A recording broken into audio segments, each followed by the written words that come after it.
Welcome to Blurr, where stories come alive through sound. E.M. Forster's A Room with a View is a timeless exploration of love, freedom, and the courage to see life beyond convention, set against the breathtaking beauty of Italy and the restrained elegance of Edwardian England. It captures the moment when the heart begins to awaken and the soul starts questioning what it means to truly live. Forster's writing flows with wit and quiet rebellion. His characters find themselves caught between the comfort of social order and the thrilling pull of genuine experience. With every page, he reveals how manners and morals can both guide and suffocate us, and how, sometimes, the smallest choices determine the shape of a lifetime. The novel's charm lies not in what happens, but in how it feels. The sunlight on ancient streets, the awkward silences of drawing rooms, and the restless longing to open a window and breathe something new. A Room with a View speaks directly to anyone who has ever stood at the edge of change, torn between safety and desire. It's a story about awakening, not just to love, but to one's own vision of the world. Forster's gentle irony, his humor, and his empathy for human contradictions make the book as fresh and relevant today as it was over a century ago. Listening to this audiobook, you'll find yourself transported into a world where the scenery mirrors the heart, where mountains, rooms, and even music echo with unspoken emotion. It's not just a classic novel. It's a quiet revolution told through ordinary lives. Let A Room with a View invite you to pause, reflect, and rediscover what it means to follow your own truth. Press play and allow E.M. Forster's voice, tender, ironic, and enduring, to open the window to a world both beautiful and brave. The full audiobook is now available on our channel, Blurr. Tap the link in the description and comments to listen to the complete story. Don't forget to like, subscribe, and hit the bell so you never miss the next timeless classic. Let A Room with a View open yours. Chapter 1. The Bertolini. "The Signora had no business to do it," said Miss Bartlett. "No business at all. She promised us south rooms with a view close together, instead of which here are north rooms, looking into a courtyard, and a long way apart." "Oh, Lucy, and a cockney besides," said Lucy, who had been further saddened by the Signora's unexpected accent. "It might be London."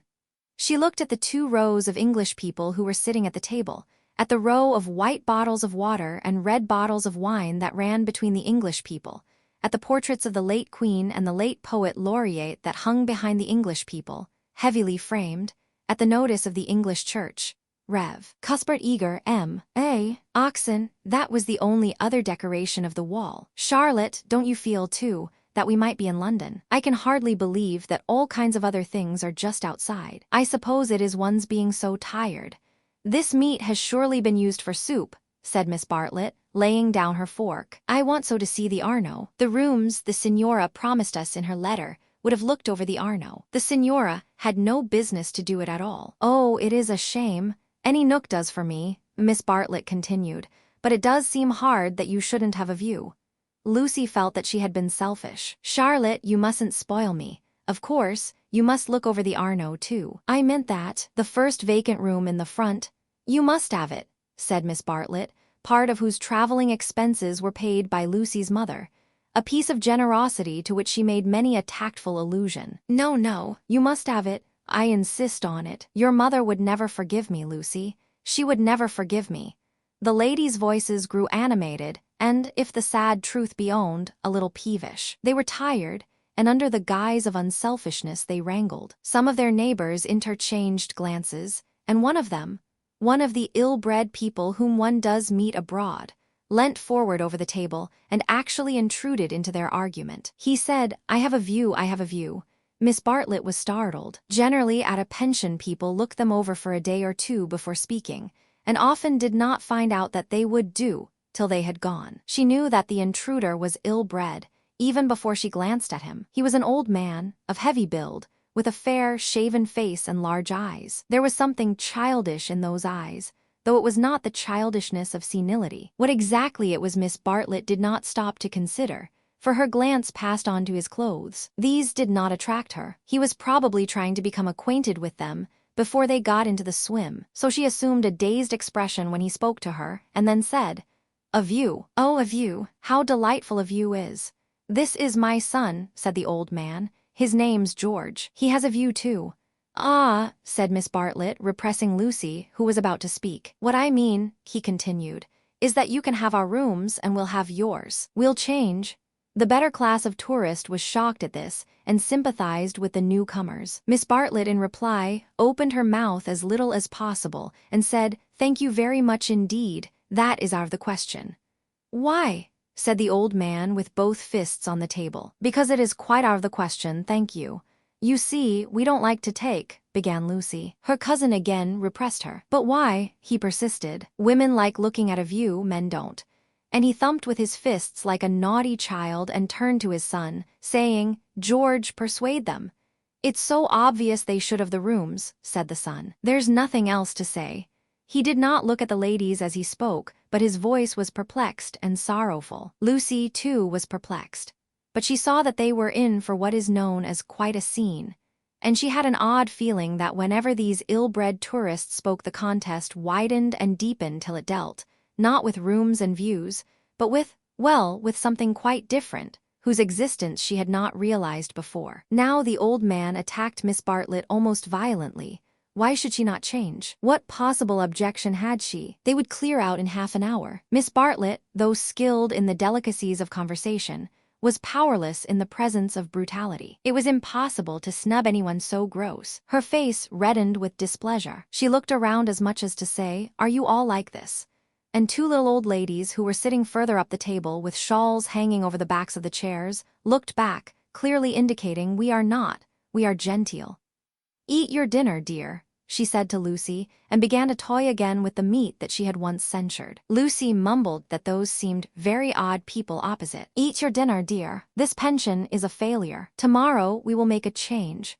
Hardly had she announced this fell decision when she reversed it. The curtains at the end of the room parted, and revealed a clergyman, stout but attractive, who hurried forward to take his place at the table, cheerfully apologizing for his lateness. Lucy, who had not yet acquired decency, at once rose to her feet, exclaiming, Oh, why, it's Mr. Beebe. Oh, how perfectly lovely. Oh, Charlotte, we must stop now, however bad the rooms are." "Oh," Miss Bartlett said with more restraint, "how do you do, Mr. Beebe? I expect that you have forgotten us.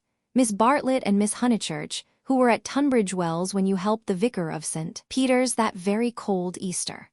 The clergyman, who had the air of one on a holiday, did not remember the ladies quite as clearly as they remembered him, but he came forward pleasantly enough and accepted the chair into which he was beckoned by Lucy. "I am so glad to see you," said the girl, who was in a state of spiritual starvation, and would have been glad to see the waiter if her cousin had permitted it. "Just fancy how small the world is. Summer Street, too, makes it so specially funny."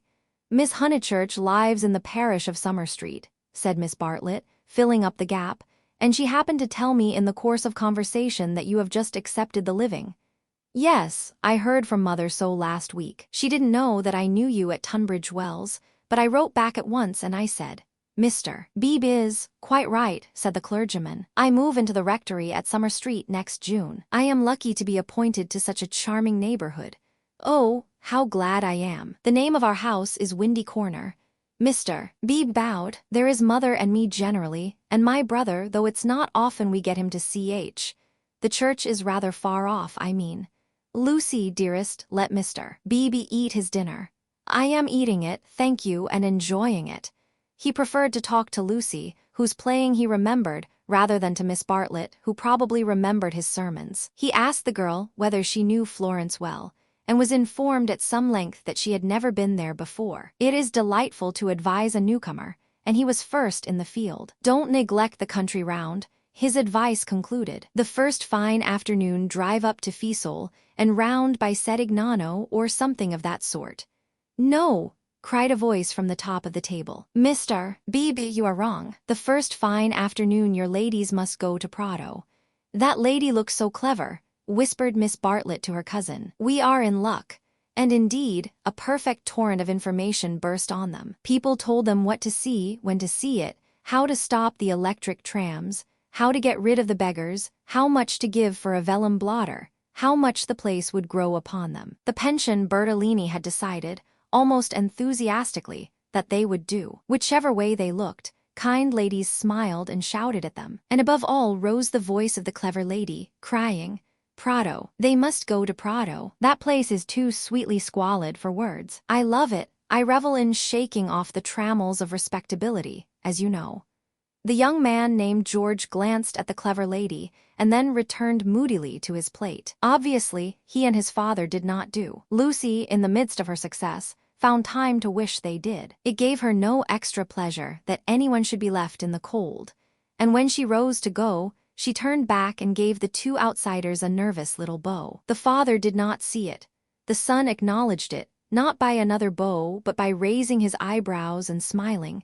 He seemed to be smiling across something. She hastened after her cousin, who had already disappeared through the curtains which smote one in the face and seemed heavy with more than cloth. Beyond them stood the unreliable Signora, bowing good evening to her guests, and supported by Enery, her little boy, and Victorier, her daughter. It made a curious little scene, this attempt of the Cockney to convey the grace and geniality of the South. And even more curious was the drawing-room, which attempted to rival the solid comfort of a Bloomsbury boarding house. Was this really early? Miss Bartlett was already seated on a tightly stuffed armchair, which had the color and the contours of a tomato. She was talking to Mr. B.B., and as she spoke, her long narrow head drove backwards and forwards, slowly, regularly, as though she were demolishing some invisible obstacle. "We are most grateful to you," she was saying. "The first evening means so much. When you arrived we were in for a peculiarly mauvaise quart d'heure."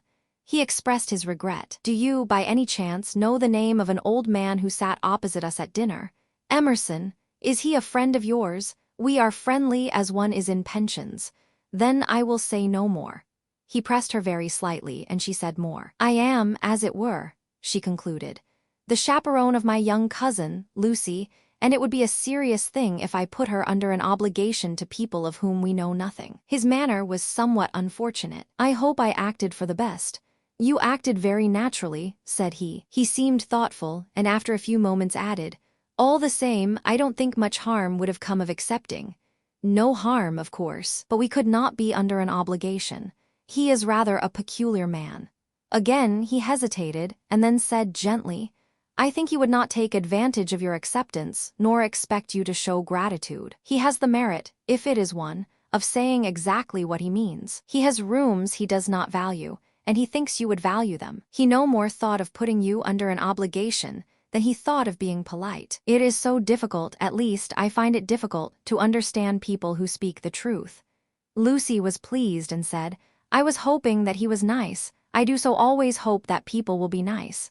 I think he is nice and tiresome. I differ from him on almost every point of any importance, and so, I expect, I may say I hope, you will differ. But his is a type one disagrees with rather than deplores. When he first came here, he not unnaturally put people's backs up. He has no tact and no manners. I don't mean by that he has bad manners, and he will not keep his opinions to himself. We nearly complained about him to our depressing Signora, but I am glad to say we thought better of it." "Am I to conclude," said Miss Bartlett, "that he is a socialist?" Mr. B.B. accepted the convenient word, not without a slight twitching of the lips. "And presumably he has brought up his son to be a socialist too." "I hardly know George, for he hasn't learnt to talk yet. He seems a nice creature, and I think he has brains. Of course he has all his father's mannerisms, and it is quite possible that he, too, may be a socialist." "Oh, you relieve me," said Miss Bartlett. "So you think I ought to have accepted their offer? You feel I have been narrow-minded and suspicious?" "Not at all," he answered. "I never suggested that. But ought I not to apologize at all events for my apparent rudeness?" He replied, with some irritation, that it would be quite unnecessary, and got up from his seat to go to the smoking room. "Was I a bore?" said Miss Bartlett, as soon as he had disappeared. "Why didn't you talk, Lucy? He prefers young people, I'm sure. I do hope I haven't monopolized him. I hoped you would have him all the evening as well as all dinner time." "He is nice," exclaimed Lucy. "Just what I remember. He seems to see good in everyone. No one would take him for a clergyman." "My dear Lucia, well, you know what I mean. And you know how clergymen generally laugh. Mr. B.B. laughs just like an ordinary man. Funny girl. How you do remind me of your mother. I wonder if she will approve of Mr. B.B. I'm sure she will, and so will Freddie." I think everyone at Windy Corner will approve. It is the fashionable world. I am used to Tunbridge Wells, where we are all hopelessly behind the times."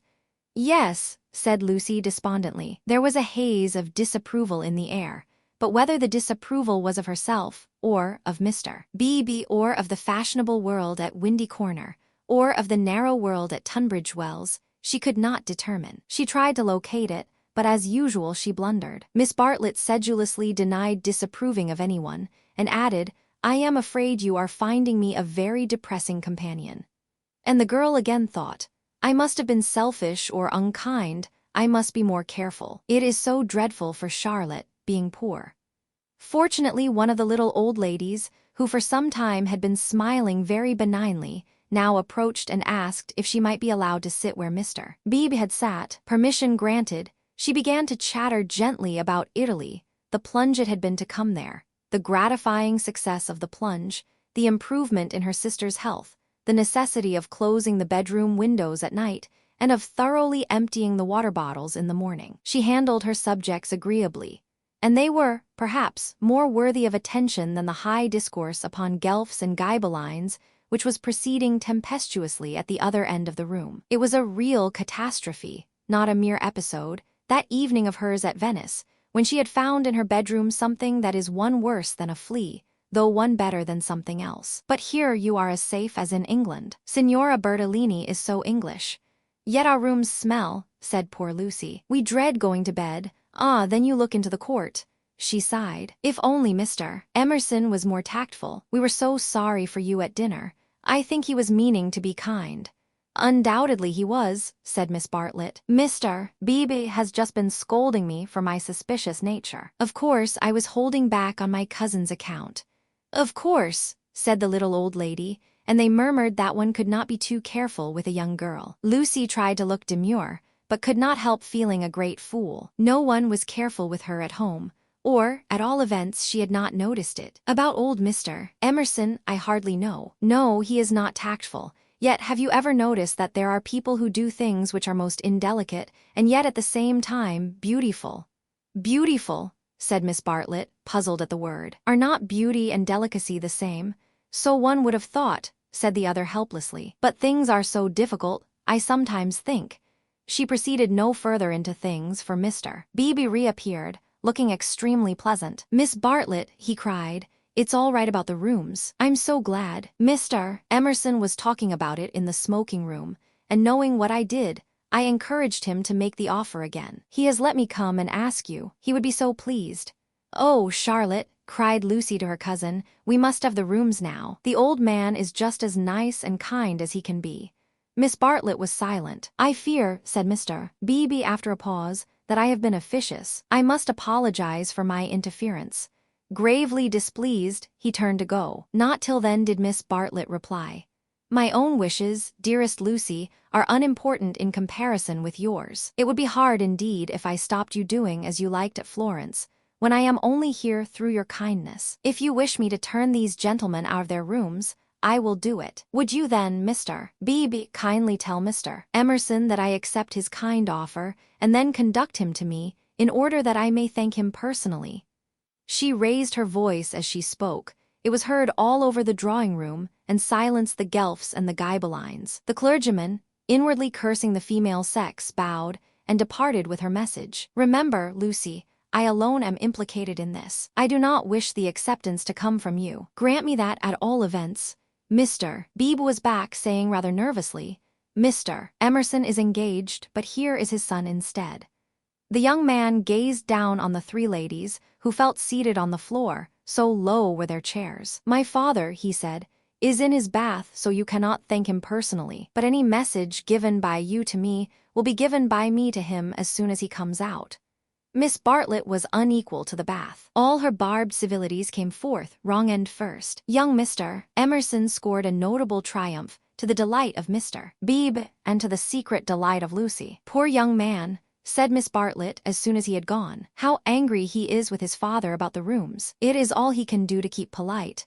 In half an hour or so your rooms will be ready, said Mr. Beebe. Then looking rather thoughtfully at the two cousins, he retired to his own rooms, to write up his philosophic diary. Oh dear, breathed the little old lady, and shuddered as if all the winds of heaven had entered the apartment. Gentlemen sometimes do not realize. Her voice faded away, but Miss Bartlett seemed to understand, and a conversation developed, in which gentlemen who did not thoroughly realize played a principal part. Lucy, not realizing either, was reduced to literature. Taking up Baedeker's Handbook to Northern Italy, she committed to memory the most important dates of Florentine history, for she was determined to enjoy herself on the morrow. Thus the half-hour crept profitably away, and at last Miss Bartlett rose with a sigh and said, "I think one might venture now." "No, Lucy, do not stir. I will superintend the move."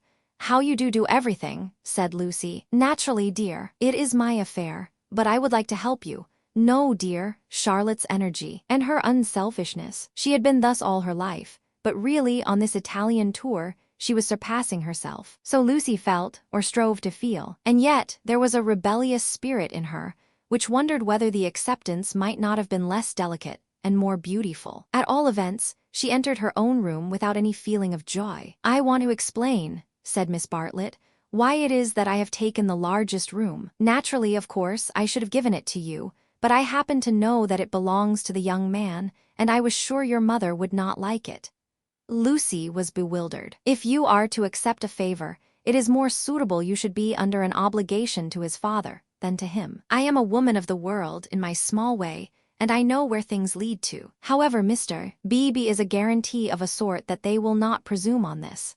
"Mother wouldn't mind, I'm sure," said Lucy, but again had the sense of larger and unsuspected issues. Miss Bartlett only sighed, and enveloped her in a protecting embrace as she wished her good night. It gave Lucy the sensation of a fog, and when she reached her own room, she opened the window and breathed the clean night air, thinking of the kind old man who had enabled her to see the lights dancing in the Arno and the cypresses of San Miniato, and the foothills of the Apennines, black against the rising moon. Miss Bartlett, in her room, fastened the window shutters and locked the door, and then made a tour of the apartment to see where the cupboards led, and whether there were any oubliettes or secret entrances. It was then that she saw, pinned up over the washstand, a sheet of paper on which was scrawled an enormous note of interrogation. Nothing more. What does it mean?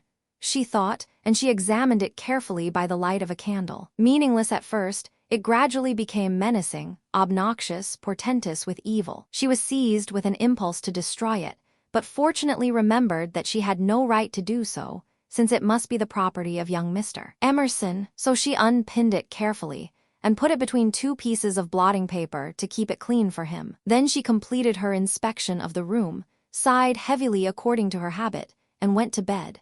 Chapter 2. In Santa Croce, with no Baedeker, it was pleasant to wake up in Florence, to open the eyes upon a bright bare room, with a floor of red tiles which look clean though they are not, with a painted ceiling whereon pink griffins and blue amorini sport in a forest of yellow violins and bassoons. It was pleasant, too, to fling wide the windows, pinching the fingers in unfamiliar fastenings, to lean out into sunshine with beautiful hills and trees and marble churches opposite, and close below, the Arno, gurgling against the embankment of the road. Over the river men were at work with spades and sieves on the sandy foreshore, and on the river was a boat, also diligently employed for some mysterious end. An electric tram came rushing underneath the window. No one was inside it except one tourist, but its platforms were overflowing with Italians who preferred to stand. Children tried to hang on behind, and the conductor, with no malice, spat in their faces to make them let go. Then soldiers appeared,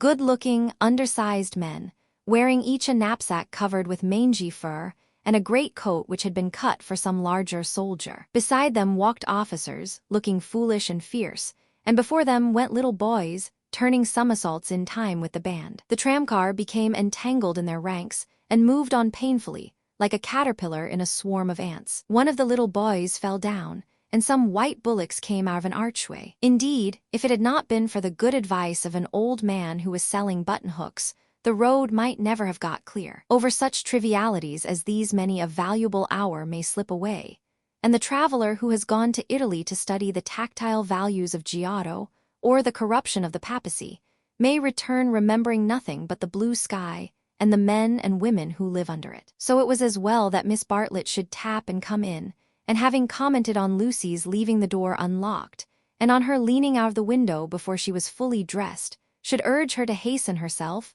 or the best of the day would be gone. By the time Lucy was ready, her cousin had done her breakfast, and was listening to the clever lady among the crumbs. A conversation then ensued, on not unfamiliar lines. Miss Bartlett was, after all, a wee bit tired, and thought they had better spend the morning settling in, unless Lucy would at all like to go out. Lucy would rather like to go out, as it was her first day in Florence, but of course, she could go alone. Miss Bartlett could not allow this. Of course, she would accompany Lucy everywhere. Oh, certainly not. Lucy would stop with her cousin. Oh no, that would never do. Oh yes. At this point, the clever lady broke in. If it is Mrs. Grundy who is troubling you, I do assure you that you can neglect the good person. Being English, Miss Honeychurch will be perfectly safe. Italians understand. A dear friend of mine, Contessa Baroncelli, has 2 daughters, and when she cannot send a maid to school with them, she lets them go in sailor hats instead. Everyone takes them for English, you see,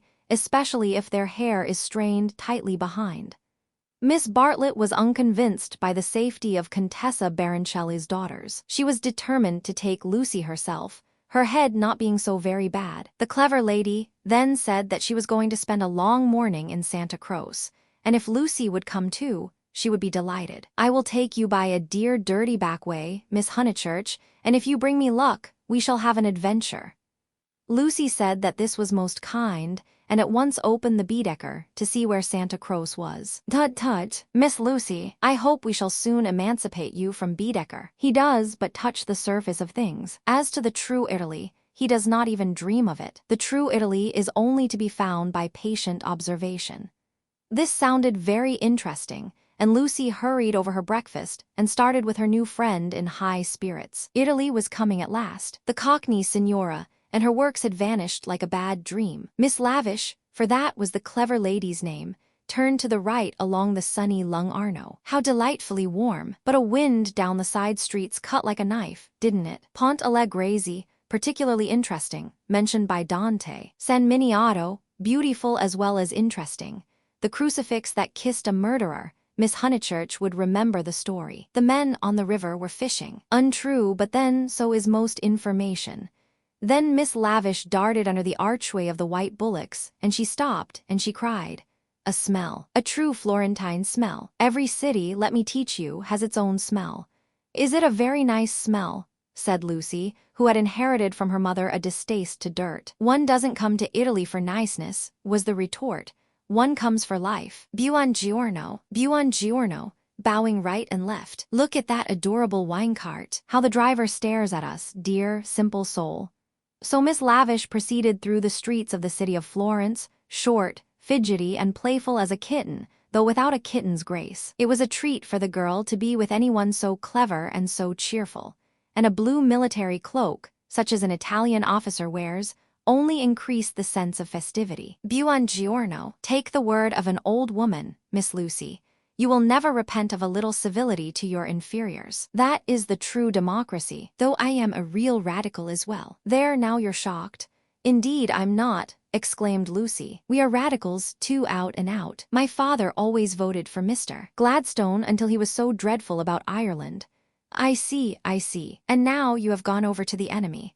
Oh, please, if my father was alive, I am sure he would vote radical again now that Ireland is all right. And as it is, the glass over our front door was broken last election, and Freddie is sure it was the Tories, but Mother says nonsense, a tramp.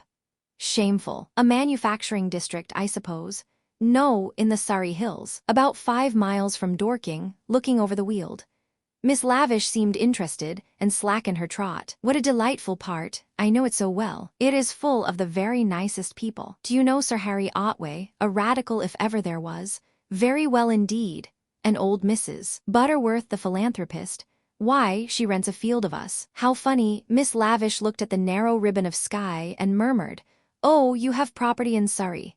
"Hardly any," said Lucy, fearful of being thought a snob. "Only 30 acres. Just the garden, all downhill, and some fields." Miss Lavish was not disgusted, and said it was just the size of her aunt's Suffolk estate. Italy receded. They tried to remember the last name of Lady Louisa someone, who had taken a house near Summer Street the other year, but she had not liked it, which was odd of her. And just as Miss Lavish had got the name, she broke off and exclaimed, bless us and save us. We've lost the way." Certainly they had seemed a long time in reaching Santa Croce, the tower of which had been plainly visible from the landing window. But Miss Lavish had said so much about knowing her Florence by heart, that Lucy had followed her with no misgivings. Lost, my dear Miss Lucy, during our political diatribes we have taken a wrong turning. How those horrid conservatives would jeer at us. What are we to do? Two lone females in an unknown town. Now this is what I call an adventure. Lucy, who wanted to see Santa Croce, suggested as a possible solution that they should ask the way there. "Oh, but that is the word of a craven. And no, you are not to look at your Baedeker. Give it to me, I shan't let you carry it. We will simply drift." Accordingly, they drifted through a series of those gray-brown streets, neither commodious nor picturesque, in which the eastern quarter of the city abounds. Lucy soon lost interest in the discontent of Lady Louisa, and became discontented herself. For one ravishing moment Italy appeared. She stood in the square of the Annunziata, and saw in the living terracotta those divine babies, whom no cheap reproduction can ever stale. There they stood, with their shining limbs bursting from the garments of charity, and their strong white arms extended against circlets of heaven. Lucy thought she had never seen anything more beautiful, but Miss Lavish, with a shriek of dismay, dragged her forward, declaring that they were out of their path now by at least a mile. The hour was approaching at which the continental breakfast begins, or rather ceases, to tell, and the ladies bought some hot chestnut paste out of a little shop, because it looked so typical. It tasted partly of the paper in which it was wrapped, partly of hair oil, partly of the great unknown. But it gave them strength to drift into another piazza, large and dusty, on the farther side of which rose a black-and-white facade of surpassing ugliness. Miss Lavish spoke to it dramatically. It was Santa Croce. The adventure was over. "Stop a minute. Let those two people go on, or I shall have to speak to them. I do detest conventional intercourse. Nasty. They are going into the church, too. Oh, the Britisher abroad. We sat opposite them at dinner last night. They have given us their rooms. They were so very kind. Look at their figures," laughed Miss Lavish. "They walk through my Italy like a pair of cows. It's very naughty of me, but I would like to set an examination paper at Dover and turn back every tourist who couldn't pass it. What would you ask us?" Miss Lavish laid her hand pleasantly on Lucy's arm, as if to suggest that she, at all events, would get full marks. In this exalted mood they reached the steps of the great church, and were about to enter it when Miss Lavish stopped, squeaked, flung up her arms, and cried, "There goes my local color box. I must have a word with him."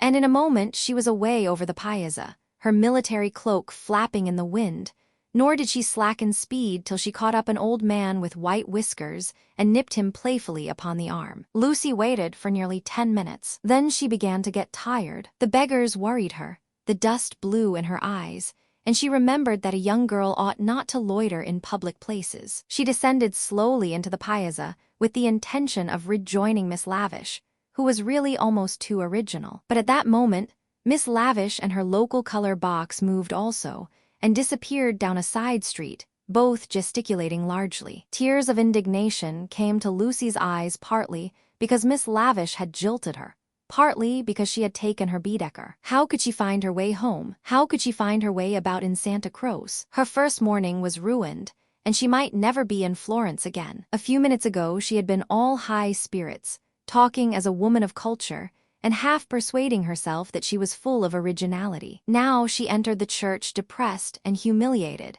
not even able to remember whether it was built by the Franciscans or the Dominicans. Of course, it must be a wonderful building, but how like a barn, and how very cold. Of course, it contained frescoes by Giotto, in the presence of whose tactile values she was capable of feeling what was proper. But who was to tell her which they were? She walked about disdainfully, unwilling to be enthusiastic over monuments of uncertain authorship or date. There was no one even to tell her which, of all the sepulchral slabs that paved the nave and transepts, was the one that was really beautiful, the one that had been most praised by Mr. Ruskin. Then the pernicious charm of Italy worked on her, and instead of acquiring information, she began to be happy. She puzzled out the Italian notices, the notices that forbade people to introduce dogs into the church, the notice that prayed people, in the interest of health and out of respect to the sacred edifice in which they found themselves, not to spit. She watched the tourists. Their noses were as red as their Baedekers, so cold was Santa Claus. She beheld the horrible fate that overtook 3 papists, 2 he-babies and a she-baby, who began their career by sousing each other with the holy water, and then proceeded to the Machiavelli Memorial, dripping but hallowed. Advancing towards it very slowly and from immense distances, they touched the stone with their fingers, with their handkerchiefs, with their heads, and then retreated. What could this mean? They did it again and again. Then Lucy realized that they had mistaken Machiavelli for some saint, hoping to acquire virtue. Punishment followed quickly. The smallest he-baby stumbled over one of the sepulchral slabs, so much admired by Mr. Ruskin, and entangled his feet in the features of a recumbent bishop. Protestant as she was, Lucy darted forward. She was too late. He fell heavily upon the prelate's upturned toes. "Hateful bishop!" exclaimed the voice of old Mr. Emerson, who had darted forward also. "Hard in life, hard in death. Go out into the sunshine, little boy, and kiss your hand to the sun, for that is where you ought to be." Intolerable bishop! The child screamed frantically at these words, and at these dreadful people who picked him up, dusted him, rubbed his bruises, and told him not to be superstitious. "Look at him," said Mr. Emerson to Lucy. "Here's a mess. A baby hurt, cold, and frightened. But what else can you expect from a church?" The child's legs had become as melting wax. Each time that old Mr. Emerson and Lucy said it, erect it collapsed with a roar. Fortunately, an Italian lady, who ought to have been saying her prayers, came to the rescue. By some mysterious virtue, which mothers alone possess, she stiffened the little boy's backbone and imparted strength to his knees. He stood, still gibbering with agitation. He walked away. "You are a clever woman," said Mr. Emerson. "You have done more than all the relics in the world. I am not of your creed, but I do believe in those who make their fellow creatures happy. There is no scheme of the universe." He paused for a phrase. "Neat," said the Italian lady, and returned to her prayers. "I'm not sure she understands English," suggested Lucy. In her chastened mood, she no longer despised the Emersons. She was determined to be gracious to them, beautiful rather than delicate, and, if possible, to erase Miss Bartlett's civility by some gracious reference to the pleasant rooms. "That woman understands everything," was Mr. Emerson's reply. "But what are you doing here? Are you doing the church? Are you through with the church?" "No," cried Lucy, remembering her grievance. "I came here with Miss Lavish, who was to explain everything, and just by the door. It is too bad. She simply ran away, and after waiting quite a time, I had to come in by myself." "Why shouldn't you?" said Mr. Emerson. "Yes, why shouldn't you come by yourself?" said the son, addressing the young lady for the first time. "But Miss Lavish has even taken away Baedeker." "Baedeker," said Mr. Emerson. "I'm glad it's that you minded." "It's worth minding, the loss of a Baedeker. That's worth minding." Lucy was puzzled. She was again conscious of some new idea, and was not sure whither it would lead her. "If you've no Baedeker," said the son, "you'd better join us." Was this where the idea would lead? She took refuge in her dignity. "Thank you very much, but I could not think of that. I hope you do not suppose that I came to join on to you. I really came to help with the child, and to thank you for so kindly giving us your rooms last night. I hope that you have not been put to any great inconvenience." "My dear," said the old man gently, "I think that you are repeating what you have heard older people say. You are pretending to be touchy, but you are not really. Stop being so tiresome, and tell me instead what part of the church you want to see. To take you to it will be a real pleasure." Now, this was abominably impertinent, and she ought to have been furious. But it is sometimes as difficult to lose one's temper as it is difficult at other times to keep it. Lucy could not get cross. Mr. Emerson was an old man, and surely a girl might humor him. On the other hand, his son was a young man, and she felt that a girl ought to be offended with him, or at all events be offended before him. It was at him that she gazed before replying. "I am not touchy, I hope. It is the Giottos that I want to see, if you will kindly tell me which they are." The son nodded. With a look of somber satisfaction, he led the way to the Peruzzi chapel. There was a hint of the teacher about him. She felt like a child in school who had answered a question rightly. The chapel was already filled with an earnest congregation, and out of them rose the voice of a lecturer, directing them how to worship Giotto, not by tactful valuations, but by the standards of the Spirit. "Remember," he was saying, "the facts about this church of Santa Croce. how it was built by faith in the full fervor of medievalism, before any taint of the Renaissance had appeared. Observe how Giotto in these frescoes, now, unhappily, ruined by restoration, is untroubled by the snares of anatomy and perspective. Could anything be more majestic, more pathetic, beautiful, true? How little, we feel, avails knowledge and technical cleverness against a man who truly feels. No, exclaimed Mr. Emerson, in much too loud a voice for church. Remember, nothing of the sort. Built by faith, indeed. That simply means the workmen weren't paid properly. And as for the frescoes, I see no truth in them. Look at that fat man in blue. He must weigh as much as I do, and he is shooting into the sky like an air balloon. He was referring to the fresco of the Ascension of St. John. Inside, the lecturer's voice faltered, as well it might. The audience shifted uneasily, and so did Lucy. She was sure that she ought not to be with these men, but they had cast a spell over her. They were so serious and so strange that she could not remember how to behave. Now, did this happen, or didn't it? Yes or no, George replied. It happened like this if it happened at all. I would rather go up to heaven by myself than be pushed by cherubs, and if I got there, I should like my friends to lean out of it, just as they do here. You will never go up, said his father. You and I, dear boy, will lie at peace in the earth that bore us, and our names will disappear as surely as our work survives. Some of the people can only see the empty grave, not the saint, whoever he is, going up. It did happen like that if it happened at all. Pardon me, said a frigid voice. The chapel is somewhat small for 2 parties. We will incommode you no longer.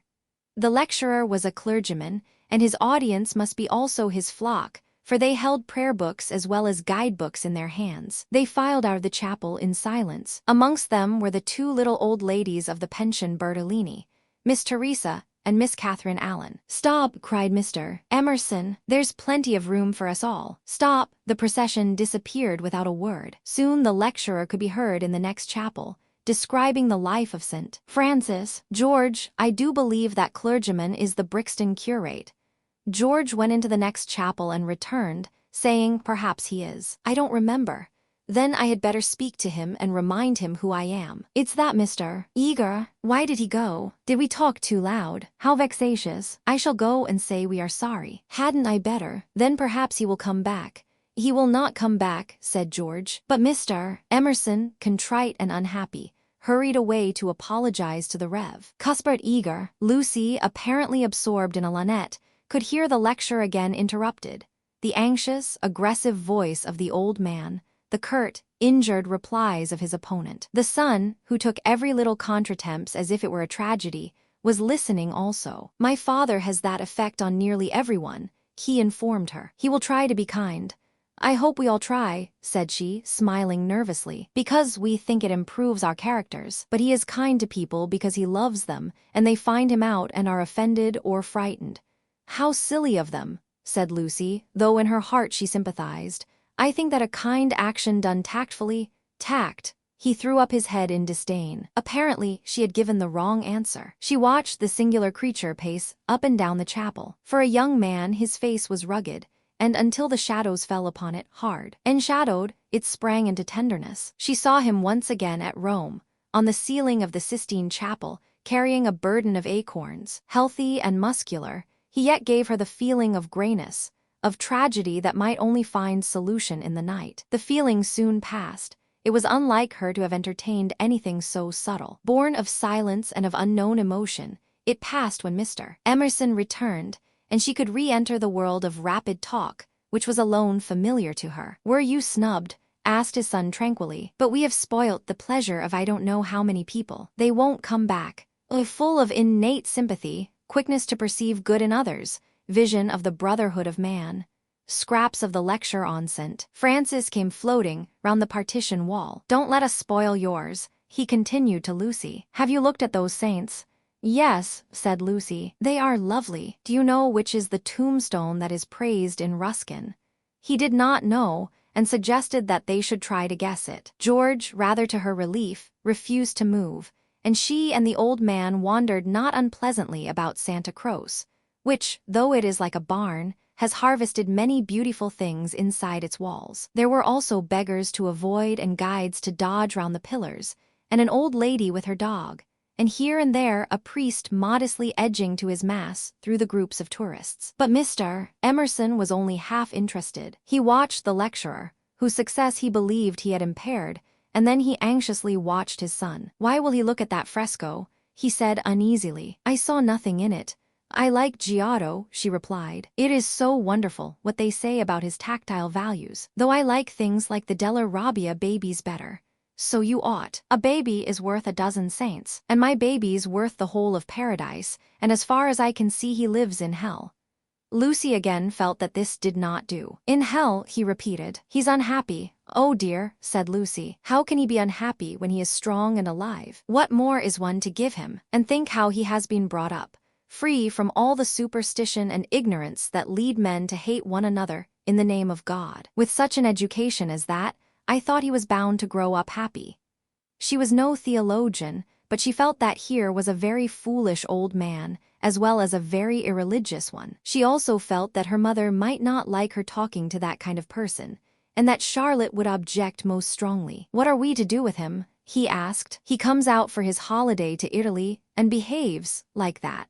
Like the little child who ought to have been playing and who hurt himself upon the tombstone." "Eh? What did you say?" Lucy had made no suggestion. Suddenly he said, "Now don't be stupid over this. I don't require you to fall in love with my boy, but I do think you might try and understand him. You are nearer his age, and if you let yourself go, I am sure you are sensible. You might help me. He has known so few women, and you have the time. You stop here several weeks, I suppose. But let yourself go. You are inclined to get muddled, if I may judge from last night. Let yourself go. Pull out from the depths those thoughts that you do not understand, and spread them out in the sunlight and know the meaning of them. By understanding George, you may learn to understand yourself. It will be good for both of you." To this extraordinary speech, Lucy found no answer. "I only know what it is that's wrong with him, not why it is." "And what is it?"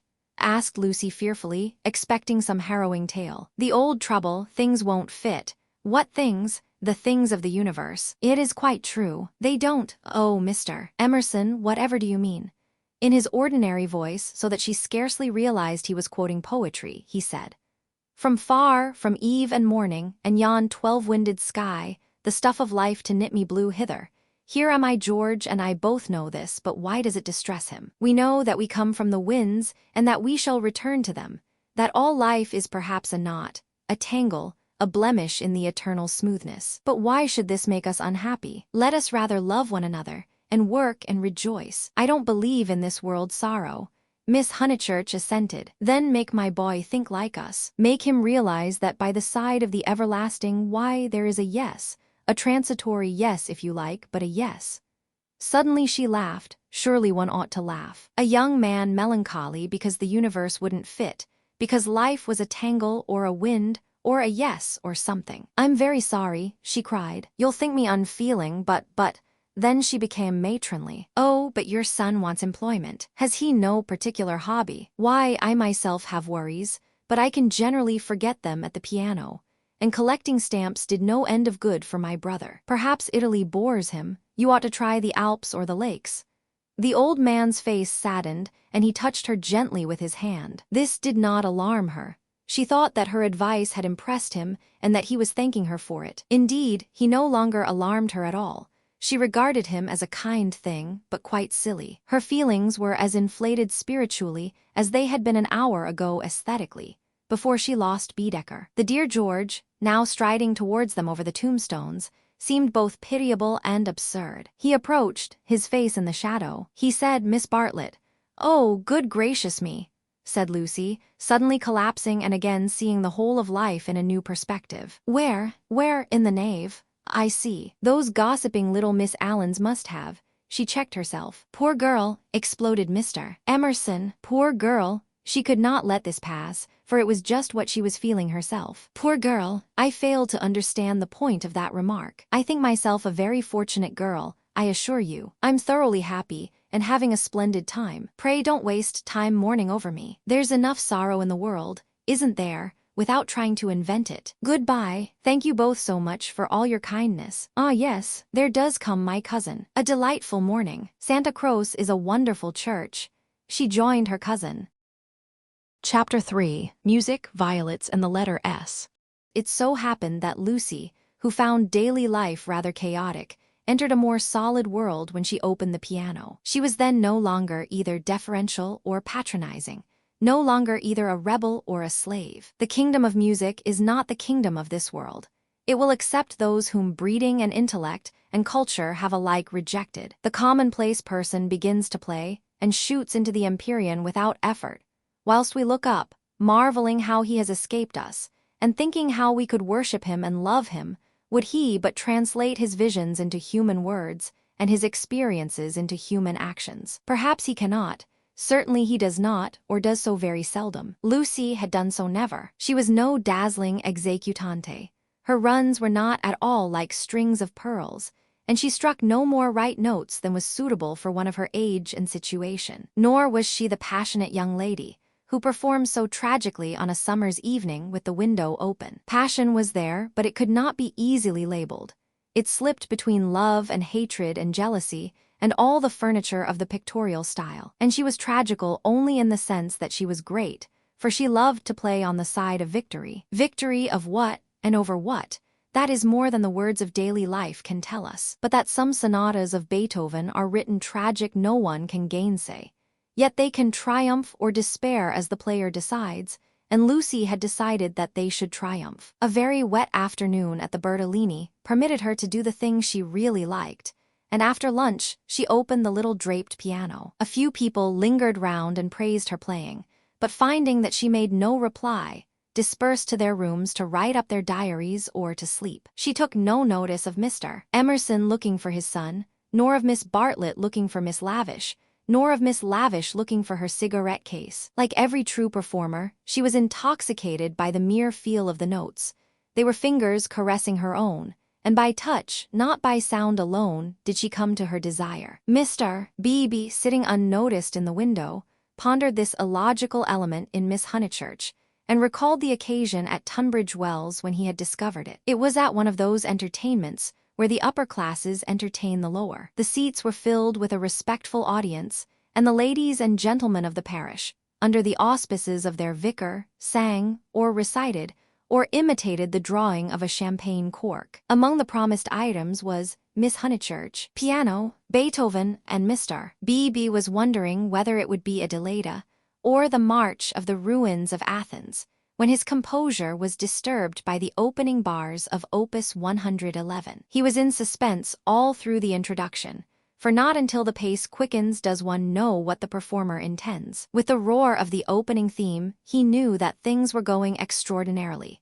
In the chords that herald the conclusion, he heard the hammer strokes of victory. He was glad that she only played the first movement, for he could have paid no attention to the winding intricacies of the measures of 9/16. The audience clapped, no less respectful. It was Mr. B.B. who started the stamping. It was all that one could do. "Who is she?" he asked the vicar afterwards. "Cousin of one of my parishioners. I do not consider her choice of a piece happy. Beethoven is so usually simple and direct in his appeal that it is sheer perversity to choose a thing like that, which, if anything, disturbs. Introduce me. She will be delighted. She and Miss Bartlett are full of the praises of your sermon." "My sermon?" cried Mr. B.B. Why ever did she listen to it? When he was introduced, he understood why, for Miss Honeychurch, disjoined from her music stool, was only a young lady with a quantity of dark hair and a very pretty, pale, undeveloped face. She loved going to concerts. She loved stopping with her cousin. She loved iced coffee and meringues. He did not doubt that she loved his sermon also. But before he left Tunbridge Wells, he made a remark to the vicar, which he now made to Lucy herself when she closed the little piano and moved dreamily towards him.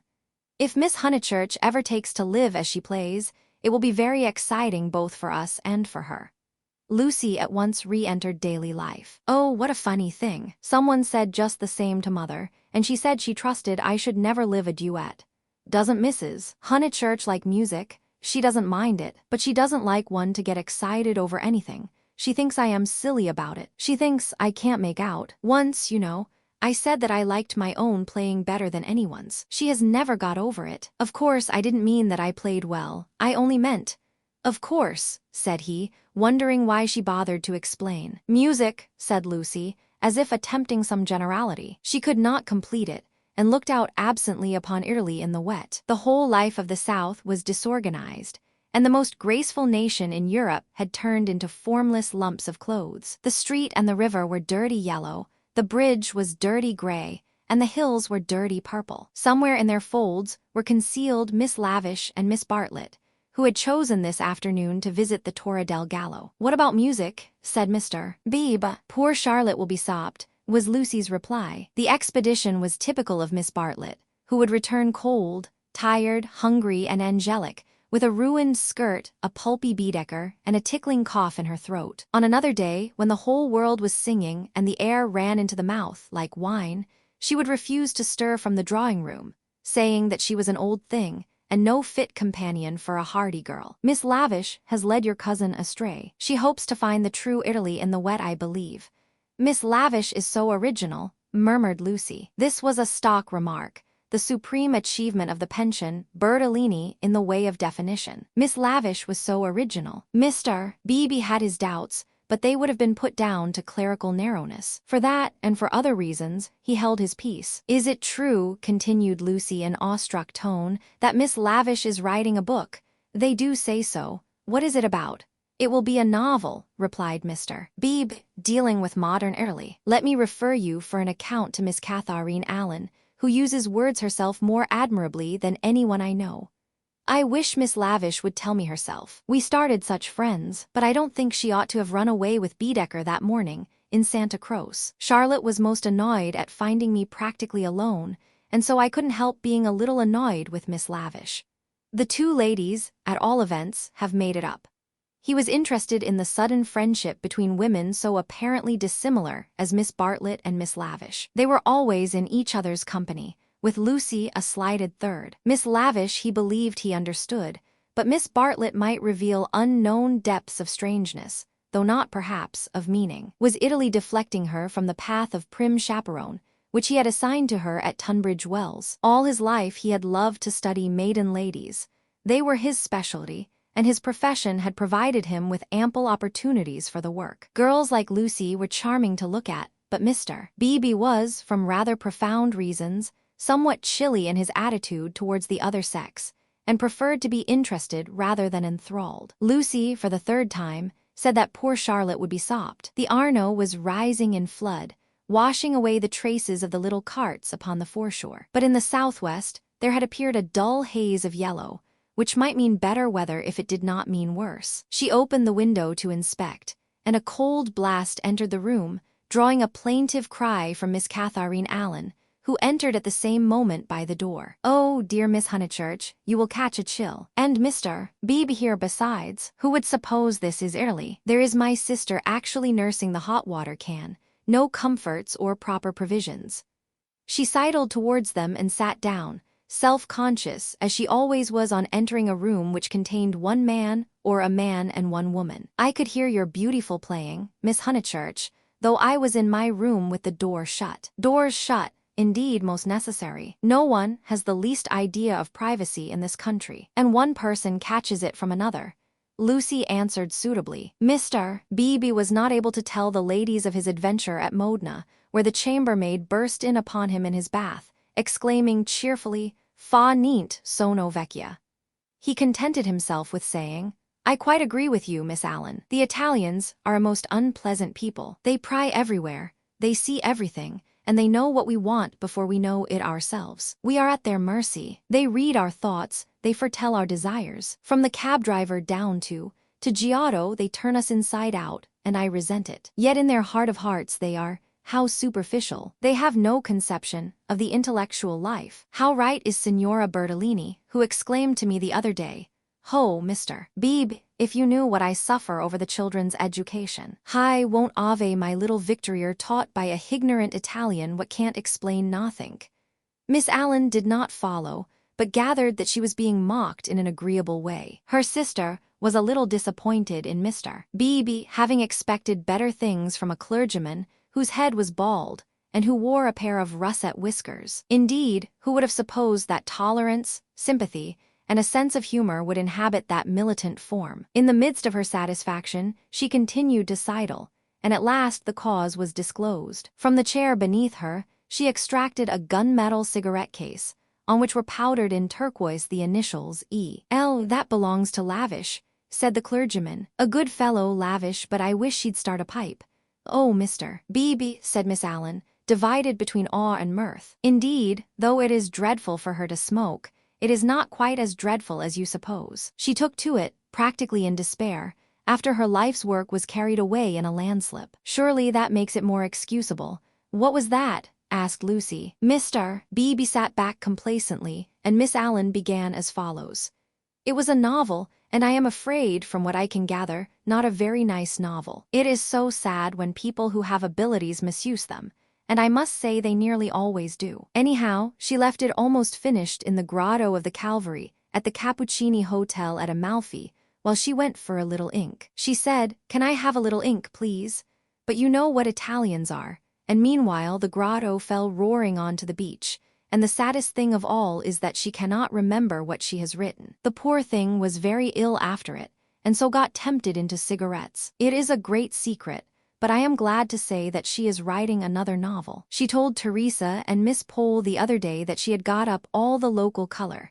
This novel is to be about modern Italy, the other was historical, but that she could not start till she had an idea. First she tried Perugia for an inspiration, then she came here.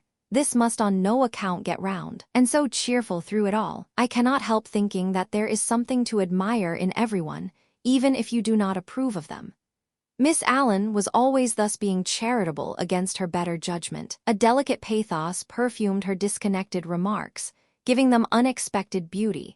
Just as in the decaying autumn woods there sometimes rise odors reminiscent of spring. She felt she had made almost too many allowances, and apologized hurriedly for her toleration. All the same, she is a little too, I hardly like to say unwomanly, but she behaved most strangely when the Emersons arrived. Mr. B.B. smiled as Miss Allen plunged into an anecdote which he knew she would be unable to finish in the presence of a gentleman. "I don't know, Miss Honeychurch, if you have noticed that Miss Pole, the lady who has so much yellow hair, takes lemonade. That old Mr. Emerson who puts things very strangely." Her jaw dropped. She was silent. Mr. B.B., whose social resources were endless, went out to order some tea, and she continued to Lucy in a hasty whisper.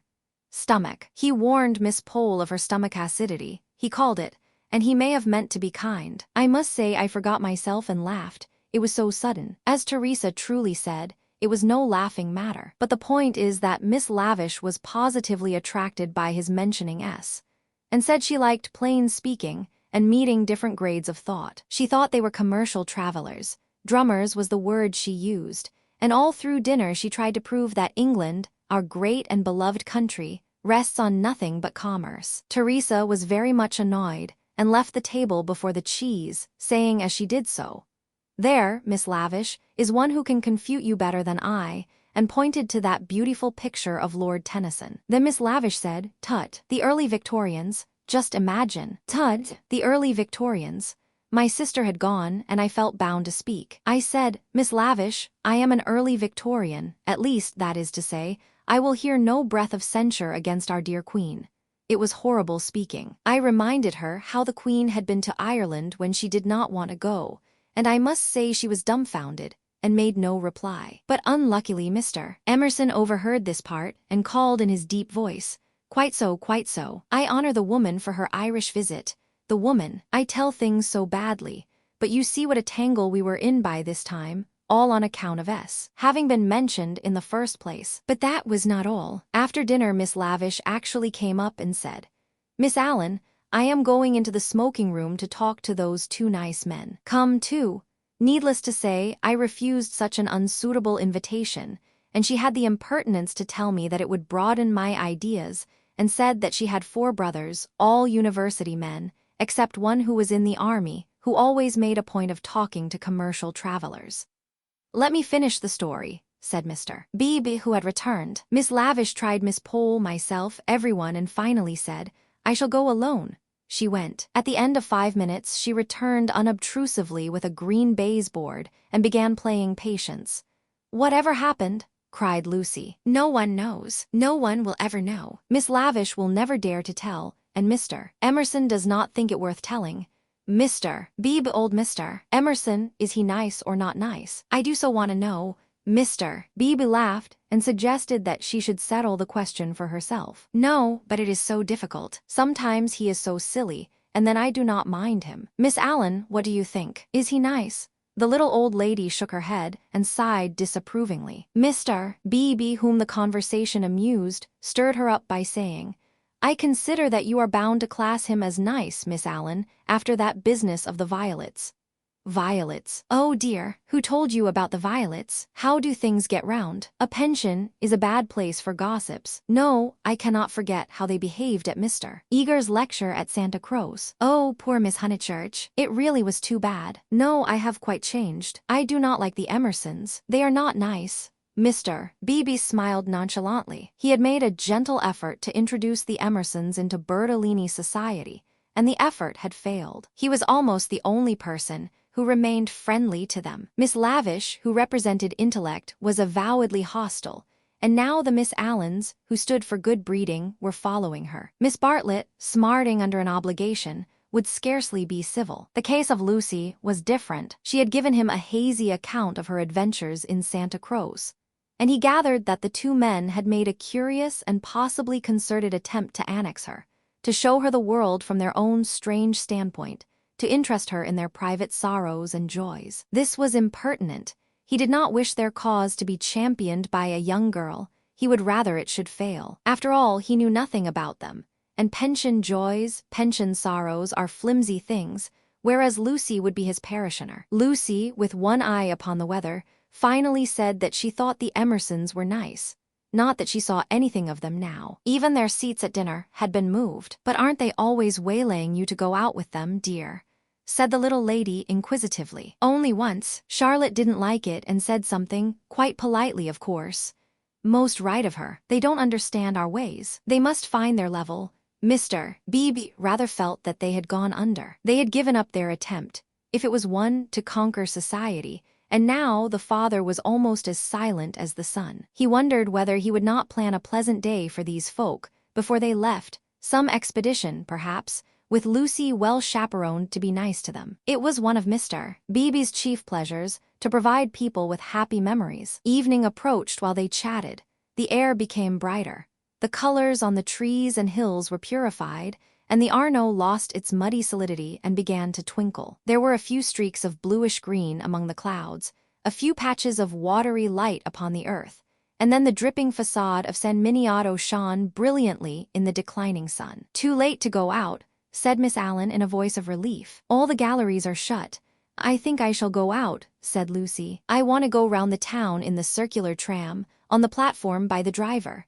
Her two companions looked grave. Mr. Beebe, who felt responsible for her in the absence of Miss Bartlett, ventured to say, I wish we could. Unluckily, I have letters. If you do want to go out alone, won't you be better on your feet? Italians, dear, you know, said Miss Allen. Perhaps I shall meet someone who reads me through and through. But they still looked disapproval, and she so far conceded to Mr. Beebe as to say that she would only go for a little walk, and keep to the street frequented by tourists. She oughtn't really to go at all, said Mr. Beebe as they watched her from the window, and she knows it. I put it down to too much Beethoven. Chapter 4, Fourth Chapter. Mr. Beebe was right. Lucy never knew her desires so clearly as after music. She had not really appreciated the clergyman's wit, nor the suggestive twitterings of Miss Allen. Conversation was tedious. She wanted something big, and she believed that it would have come to her on the wind-swept platform of an electric tram. This she might not attempt. It was unladylike. Why were most big things unladylike? Charlotte had once explained to her why. It was not that ladies were inferior to men. It was that they were different. Their mission was to inspire others to achievement rather than to achieve themselves. Indirectly, by means of tact and a spotless name, a lady could accomplish much. But if she rushed into the fray herself, she would be first censured, then despised, and finally ignored. Poems had been written to illustrate this point. There is much that is immortal in this medieval lady. The dragons have gone, and so have the knights, but still she lingers in our midst. She reigned in many an early Victorian castle, and was queen of much early Victorian song. It is sweet to protect her in the intervals of business, sweet to pay her honor when she has cooked our dinner well. But alas, the creature grows degenerate. In her heart also there are springing up strange desires. She too is enamored of heavy winds, and vast panoramas and green expanses of the sea. She has marked the kingdom of this world, how full it is of wealth and beauty and war, a radiant crust, built around the central fires, spinning towards the receding heavens. Men, declaring that she inspires them to it, move joyfully over the surface, having the most delightful meetings with other men, happy, not because they are masculine, but because they are alive. Before the show breaks up, she would like to drop the august title of the eternal woman and go there as her transitory self. Lucy does not stand for the medieval lady, who was rather an ideal to which she was bidden to lift her eyes when feeling serious. Nor has she any system of revolt. Here and there a restriction annoyed her particularly, and she would transgress it, and perhaps be sorry that she had done so. This afternoon, she was peculiarly restive. She would really like to do something of which her well-wishers disapproved. As she might not go on the electric tram, she went to Alinari's shop. There she bought a photograph of Botticelli's Birth of Venus. Venus, being a pity, spoilt the picture, otherwise so charming, and Miss Bartlett had persuaded her to do without it. A pity in art, of course, signified the nude. Giorgiani's Tempesta, the Idolino, some of the Sistine frescoes and the Apoxyaminos were added to it. She felt a little calmer then, and bought Fra Angelico's Coronation, Giotto's Ascension of St. John, some Della Robbia babies, and some Guido Reni Madonnas. For her taste was Catholic, and she extended uncritical approval to every well-known name. But though she spent nearly 7 lire, the gates of liberty seemed still unopened. She was conscious of her discontent. It was new to her to be conscious of it. The world, she thought, is certainly full of beautiful things if only I could come across them.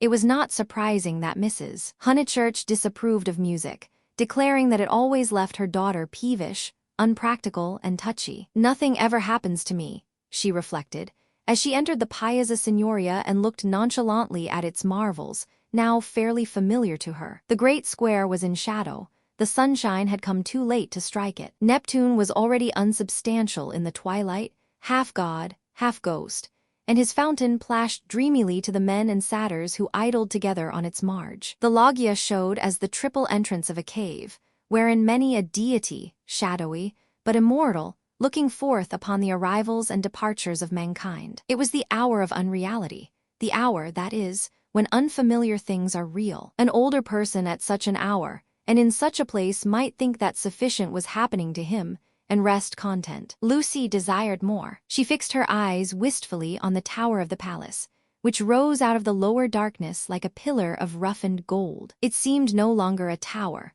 no longer supported by earth, but some unattainable treasure throbbing in the tranquil sky. Its brightness mesmerized her, still dancing before her eyes when she bent them to the ground and started towards home. Then something did happen. 2 Italians by the loggia had been bickering about a debt. "Sink liar," they had cried, "sink liar."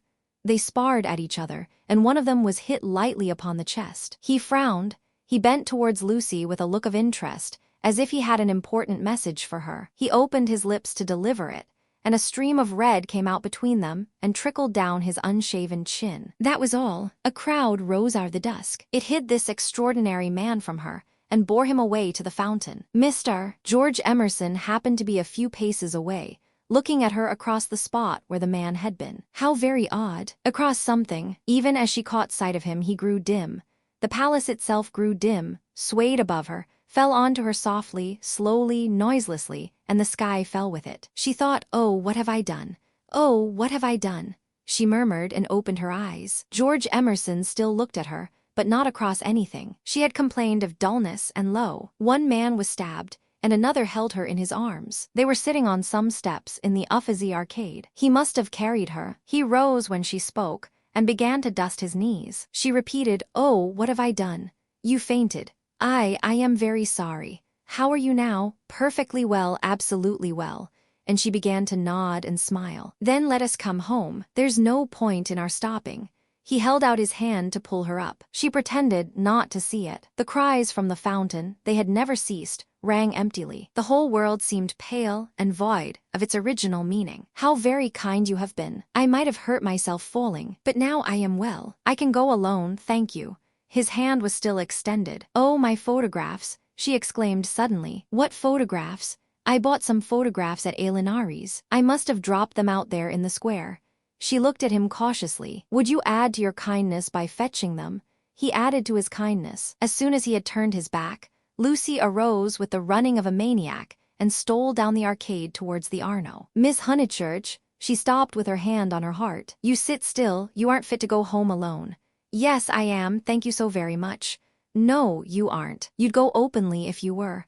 But I had rather, then I don't fetch your photographs.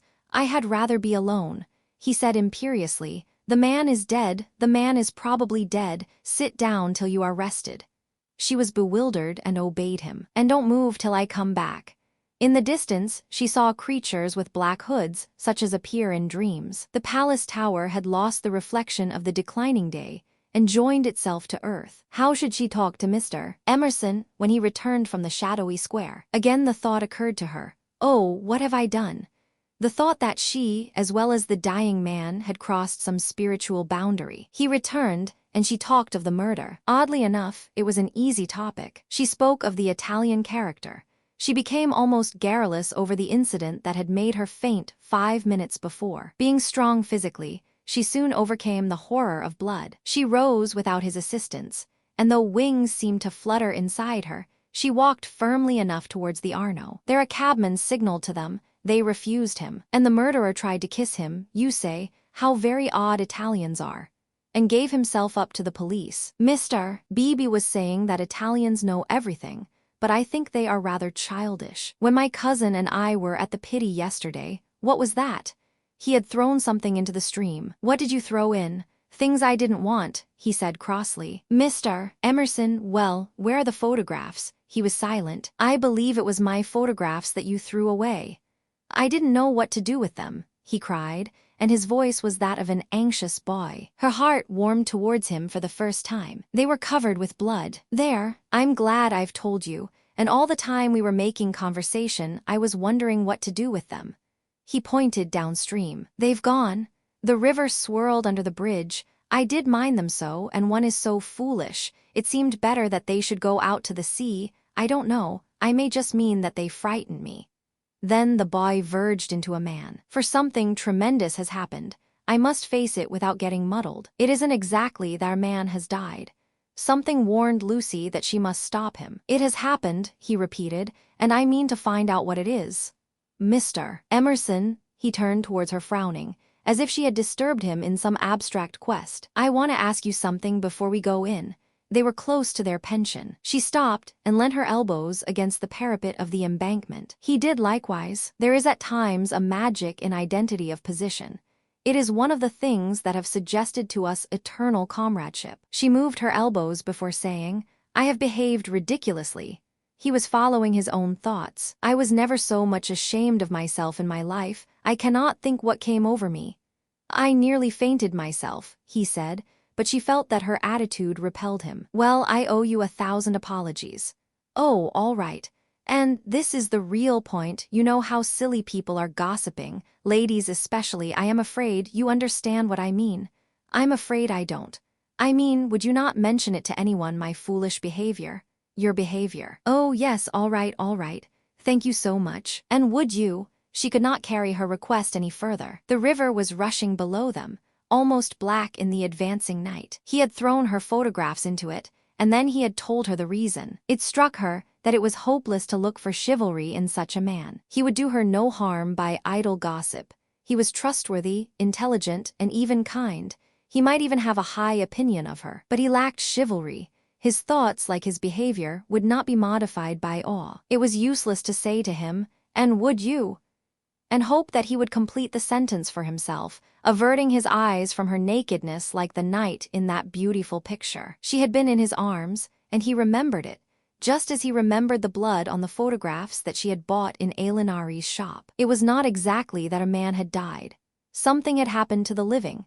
They had come to a situation where character tells, and where childhood enters upon the branching paths of youth. "Well, thank you so much," she repeated. "How quickly these accidents do happen, and then one returns to the old life." "I don't." Anxiety moved her to question him. His answer was puzzling. "I shall probably want to live." But why, Mr. Emerson? What do you mean? I shall want to live, I say. Leaning her elbows on the parapet, she contemplated the River Arno, whose roar was suggesting some unexpected melody to her ears. Chapter 5. Possibilities of a Pleasant Outing. It was a family saying that you never knew which way Charlotte Bartlett would turn. She was perfectly pleasant and sensible over Lucy's adventure, found the abridged account of it quite adequate, and paid suitable tribute to the courtesy of Mr. George Emerson. She and Miss Lavish had had an adventure also. They had been stopped at the Dazio coming back, and the young officials there, who seemed impudent and déso-oeuvre, had tried to search their reticules for provisions. It might have been most unpleasant. Fortunately, Miss Lavish was a match for anyone. For good or for evil, Lucy was left to face her problem alone. None of her friends had seen her, either in the piazza or, later on, by the embankment. Mr. B.B. indeed, noticing her startled eyes at dinner time, had again passed to himself the remark of too much Beethoven. But he only supposed that she was ready for an adventure, not that she had encountered it. This solitude oppressed her. She was accustomed to have her thoughts confirmed by others, or, at all events, contradicted. It was too dreadful not to know whether she was thinking right or wrong. At breakfast next morning, she took decisive action. There were two plans between which she had to choose. Mr. B.B. was walking up to the Torre del Gallo with the Emersons and some American ladies. Would Miss Bartlett and Miss Honeychurch join the party? Charlotte declined for herself. She had been there in the rain the previous afternoon, but she thought it an admirable idea for Lucy, who hated shopping, changing money, fetching letters, and other irksome duties, all of which Miss Bartlett must accomplish this morning and could easily accomplish alone. "No, Charlotte," cried the girl with real warmth. "It's very kind of Mr. B.B., but I am certainly coming with you. I had much rather." "Very well, dear," said Miss Bartlett, with a faint flush of pleasure that called forth a deep flush of shame on the cheeks of Lucy. How abominably she behaved to Charlotte, now as always. But now she should alter. All morning, she would be really nice to her. She slipped her arm into her cousin's, and they started off along the Lung Arno. The river was a lion that morning in strength, voice, and color. Miss Bartlett insisted on leaning over the parapet to look at it. She then made her usual remark, which was, "How I do wish Freddie and your mother could see this, too." Lucy fidgeted. It was tiresome of Charlotte to have stopped exactly where she did. "Look, Lucia. Oh, you are watching for the Torre del Gallo party. I feared you would repent you of your choice." Serious as the choice had been, Lucy did not repent. Yesterday had been a muddle, queer and odd, the kind of thing one could not write down easily on paper.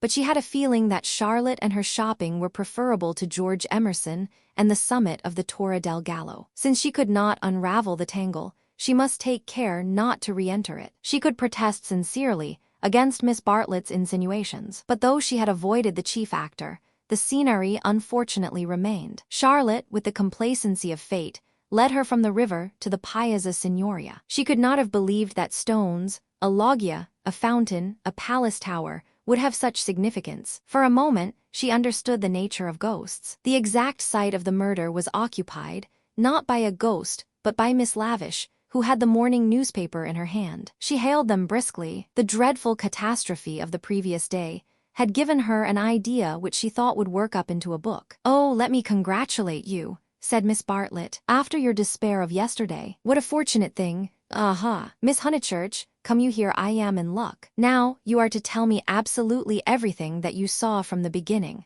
Lucy poked at the ground with her parasol. "But perhaps you would rather not."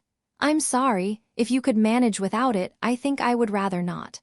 The elder ladies exchanged glances, not of disapproval. It is suitable that a girl should feel deeply. "It is I who am sorry," said Miss Lavish. "We literary hacks are shameless creatures. I believe there's no secret of the human heart into which we wouldn't pry." She marched cheerfully to the fountain and back, and did a few calculations in realism. Then she said that she had been in the Piazza since 8 o'clock collecting material. A good deal of it was unsuitable, but of course one always had to adapt. The two men had quarreled over a 5-franc note. For the 5-franc note she should substitute a young lady, which would raise the tone of the tragedy, and at the same time furnish an excellent plot. "What is the heroine's name?" asked Miss Bartlett. "Leonora," said Miss Lavish. Her own name was Aliner. "I do hope she's nice. That desideratum would not be omitted. And what is the plot?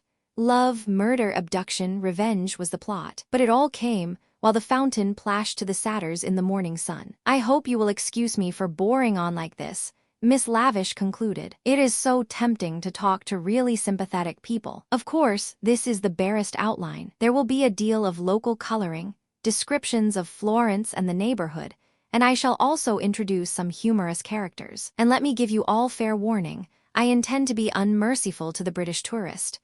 Oh, you wicked woman, cried Miss Bartlett. I am sure you are thinking of the Emersons. Miss Lavish gave a Machiavellian smile. I confess that in Italy, my sympathies are not with my own countrymen. It is the neglected Italians who attract me, and whose lives I am going to paint so far as I can. For I repeat and I insist, and I have always held most strongly, that a tragedy such as yesterday's is not the less tragic because it happened in humble life. There was a fitting silence when Miss Lavish had concluded. Then the cousins wished success to her labors, and walked slowly away across the square. She is my idea of a really clever woman, said Miss Bartlett. That last remark struck me as so particularly true. It should be a most pathetic novel. Lucy assented. At present, her great aim was not to get put into it. Her perceptions this morning were curiously keen, and she believed that Miss Lavish had her on trial for an ingenue. She is emancipated, but only in the very best sense of the word, continued Miss Bartlett slowly. None but the superficial would be shocked at her. We had a long talk yesterday. She believes in justice and truth and human interest. She told me also that she has a high opinion of the destiny of woman. Mr. Eager, why how nice, what a pleasant surprise. Ah, not for me, said the chaplain blandly, for I have been watching you and Miss Honeychurch for quite a little time. We were chatting to Miss Lavish. His brow contracted. So I saw. Were you indeed? Andate via. Sono occupado. The last remark was made to a vendor of panoramic photographs who was approaching with a courteous smile. I am about to venture a suggestion. Would you and Miss Honeychurch be disposed to join me in a drive some day this week? A drive in the hills. We might go up by Fiesole and back by Sedignano. There is a point on that road where we could get down and have an hour's ramble on the hillside. The view thence of Florence is most beautiful, far better than the hackneyed view of Fiesole. It is the view that Alessio Baldavanti is fond of introducing into his pictures. That man had a decided feeling for landscape. Decidedly, but who looks at it today? Ah, the world is too much for us.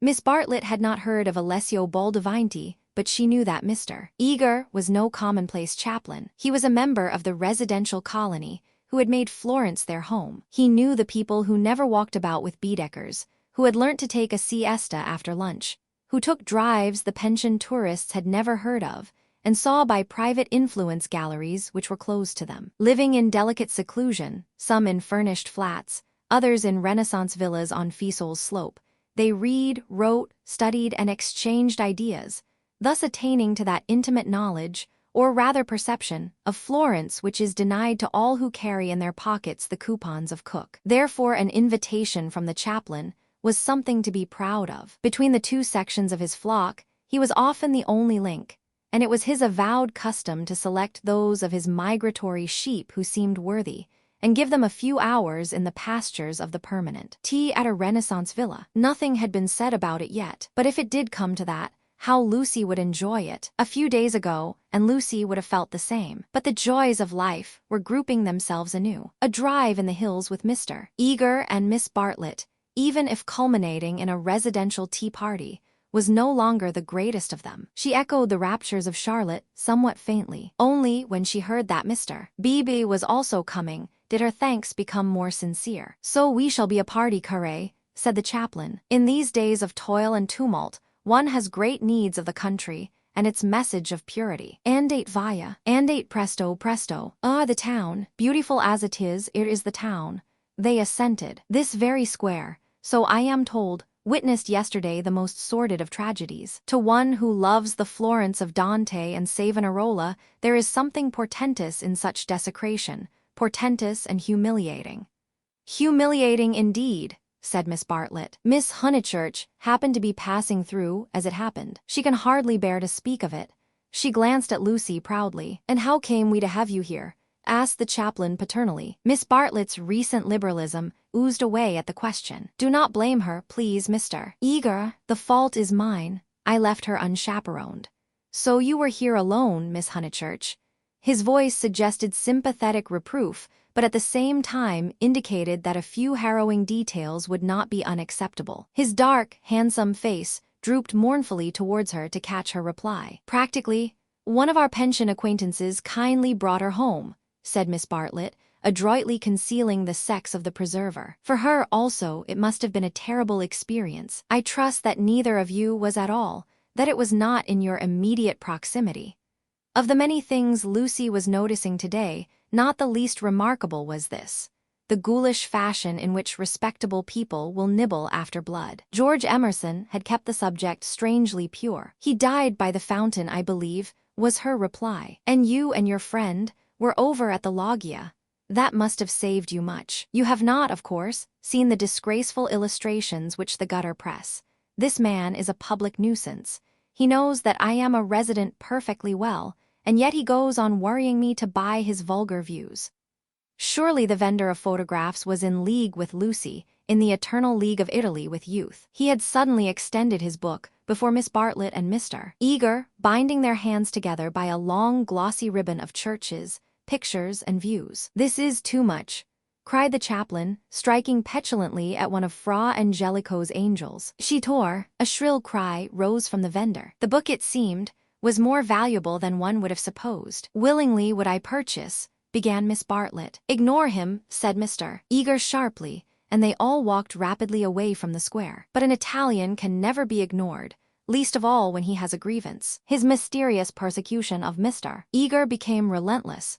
The air rang with his threats and lamentations. He appealed to Lucy. Would not she intercede? He was poor, he sheltered a family, the tax on bread. He waited, he gibbered, he was recompensed, he was dissatisfied. He did not leave them until he had swept their minds clean of all thoughts, whether pleasant or unpleasant. Shopping was the topic that now ensued. Under the chaplain's guidance they selected many hideous presents and mementos, florid little picture frames that seemed fashioned in gilded pastry.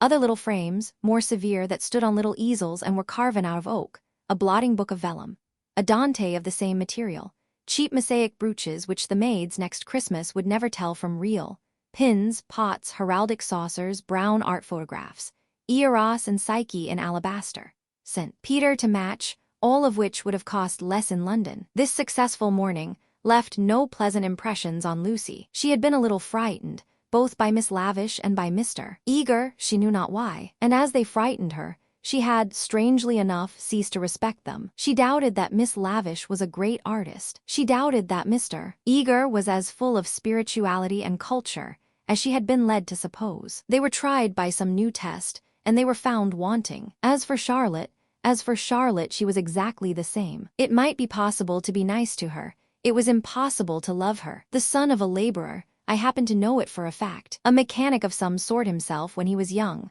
Then he took to writing for the socialistic press. I came across him at Brixton. They were talking about the Emersons. How wonderfully people rise in these days, sighed Miss Bartlett, fingering a model of the Leaning Tower of Pisa. Generally, replied Mr. Eager, one has only sympathy for their success, the desire for education, and for social advance. In these things there is something not wholly vile. There are some working men whom one would be very willing to see out here in Florence, little as they would make of it. Is he a journalist now? Miss Bartlett asked. He is not. He made an advantageous marriage. He uttered this remark with a voice full of meaning and ended with a sigh. Oh, so he has a wife.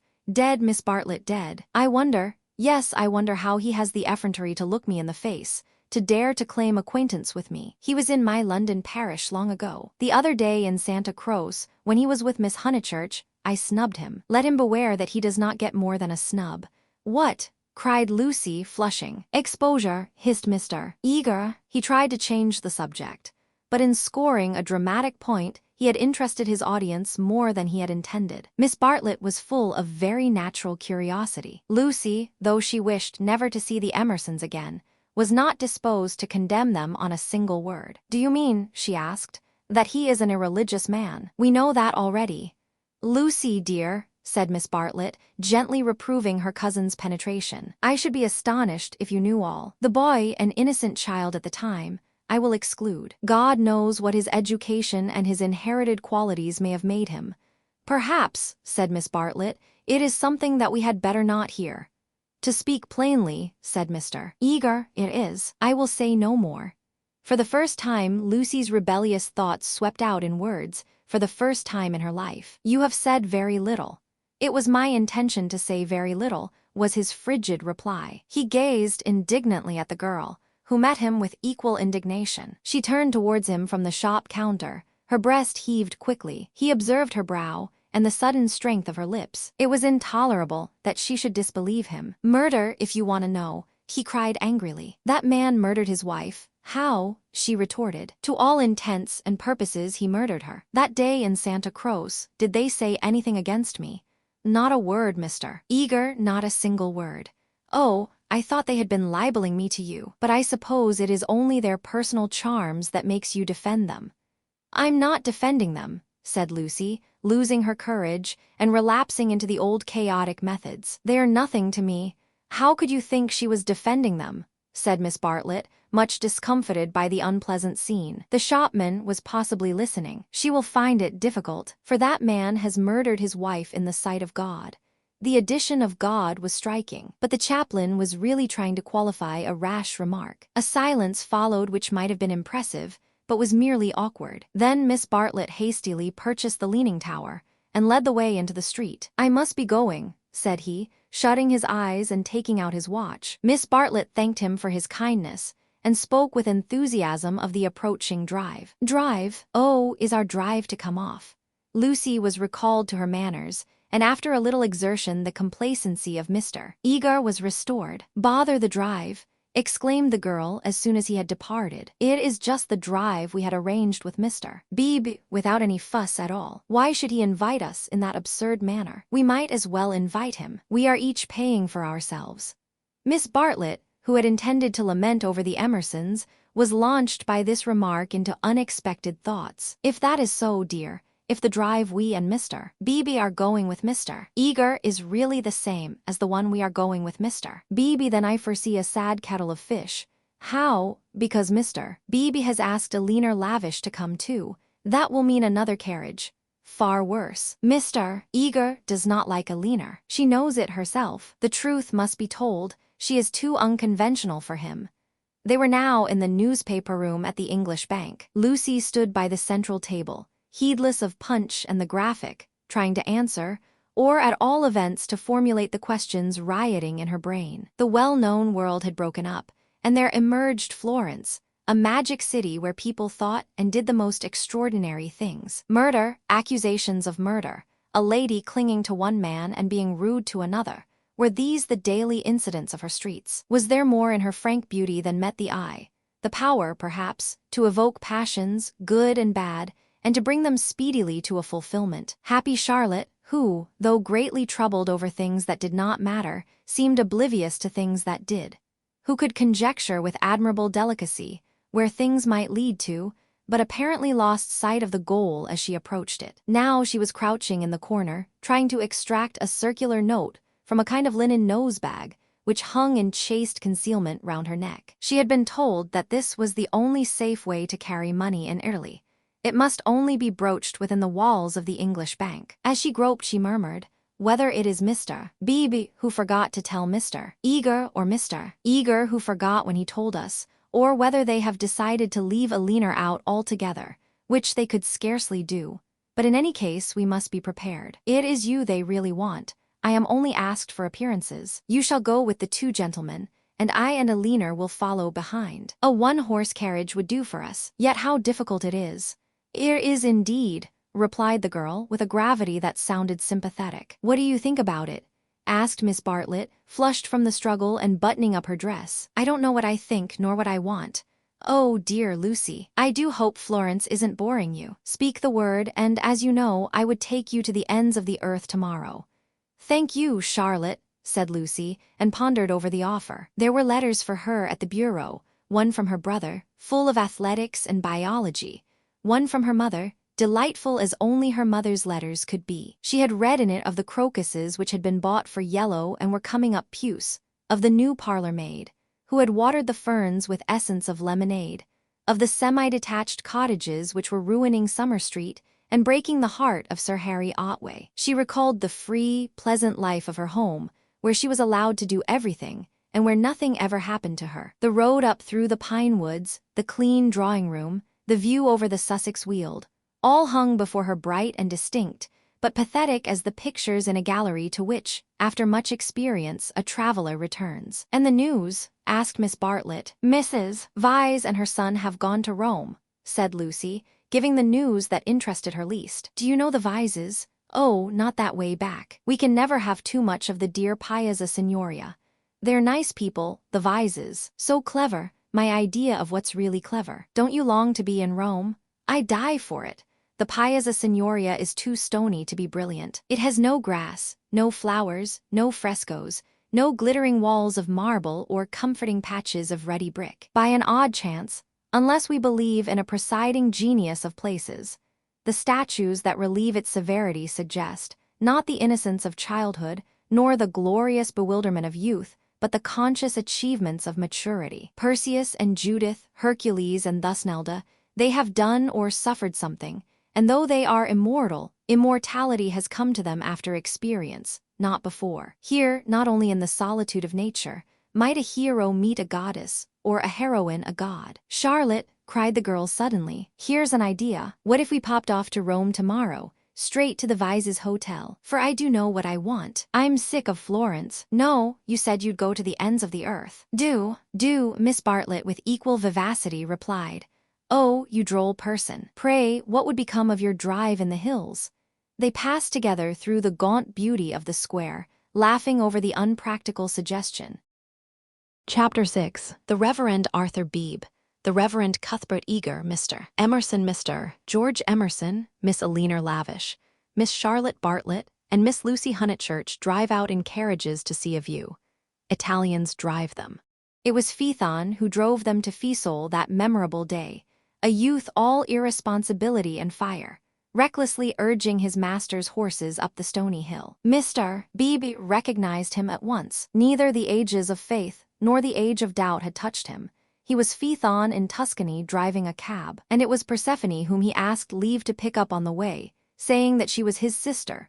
Persephone, tall and slender and pale, returning with the spring to her mother's cottage, and still shading her eyes from the unaccustomed light. To her Mr. Eager objected, saying that here was the thin edge of the wedge, and one must guard against imposition. But the ladies interceded, and when it had been made clear that it was a very great favor, the goddess was allowed to mount beside the god. Phaethon at once slipped the left rein over her head, thus enabling himself to drive with his arm round her waist. She did not mind. Mr. Eager, who sat with his back to the horses, saw nothing of the indecorous proceeding, and continued his conversation with Lucy. The other two occupants of the carriage were old Mr. Emerson and Miss Lavish, for a dreadful thing had happened.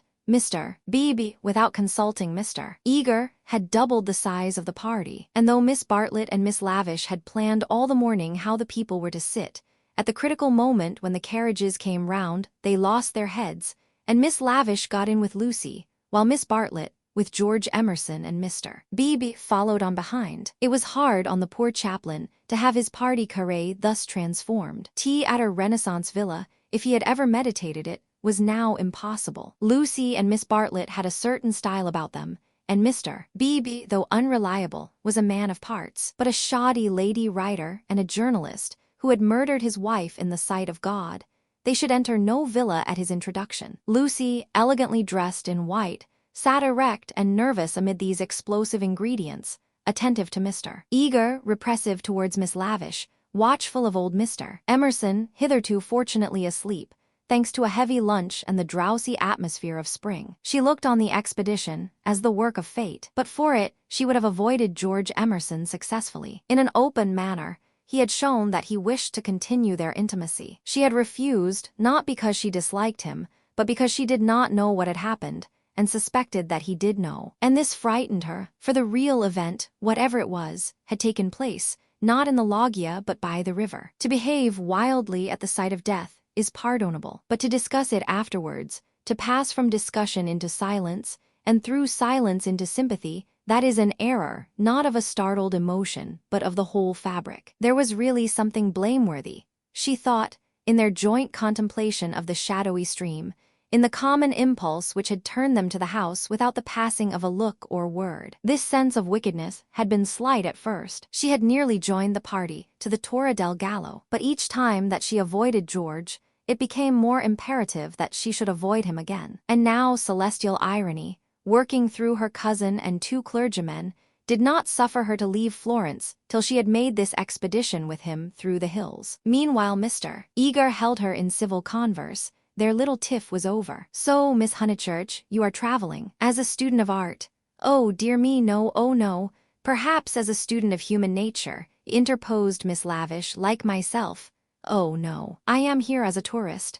"Oh, indeed," said Mr. Eager. "Are you indeed? If you will not think me rude, we residents sometimes pity you poor tourists not a little. Handed about like a parcel of goods from Venice to Florence, from Florence to Rome, living herded together in pensions or hotels, quite unconscious of anything that is outside Baedeker, their one anxiety to get done or through, and go on somewhere else. The result is, they mix up towns, rivers, palaces in one inextricable whirl. You know the American girl in Punch who says, 'Say, Papa, what did we see at Rome?' And the father replies, 'Why, guess Rome was the place where we saw the yaller dog.' There's traveling for you." I quite agree," said Miss Lavish, who had several times tried to interrupt his mordant wit. "The narrowness and superficiality of the Anglo-Saxon tourist is nothing less than a menace." "Quite so. Now the English colony at Florence, Miss Honeychurch, and it is of considerable size, though, of course, not all equally. A few are here for trade, for example, but the greater part are students. Lady Helen Laverstock is at present busy over Fra Angelico. I mention her name because we are passing her villa on the left. No, you can only see it if you stand. No, do not stand, you will fall. She is very proud of that thick hedge. Inside, perfect seclusion. One might have gone back 600 years. Some critics believe that her garden was the scene of the Decameron, which lends it an additional interest, does it not?" "It does indeed," cried Miss Lavish. "Tell me, where do they place the scene of that wonderful 7th day?" But Mr. Eager proceeded to tell Miss Honeychurch that on the right lived Mr. Someone something, an American of the best type, so rare, and that the somebody else's were farther down the hill. Doubtless you know her monographs, in the series of medieval byways. He is working at Gemistus Pletho. Sometimes as I take tea in their beautiful grounds I hear, over the wall, the electric tram squealing up the new road with its loads of hot, dusty, unintelligent tourists who are going to do Fiesole in an hour in order that they may say they have been there. And I think how little they think what lies so near them."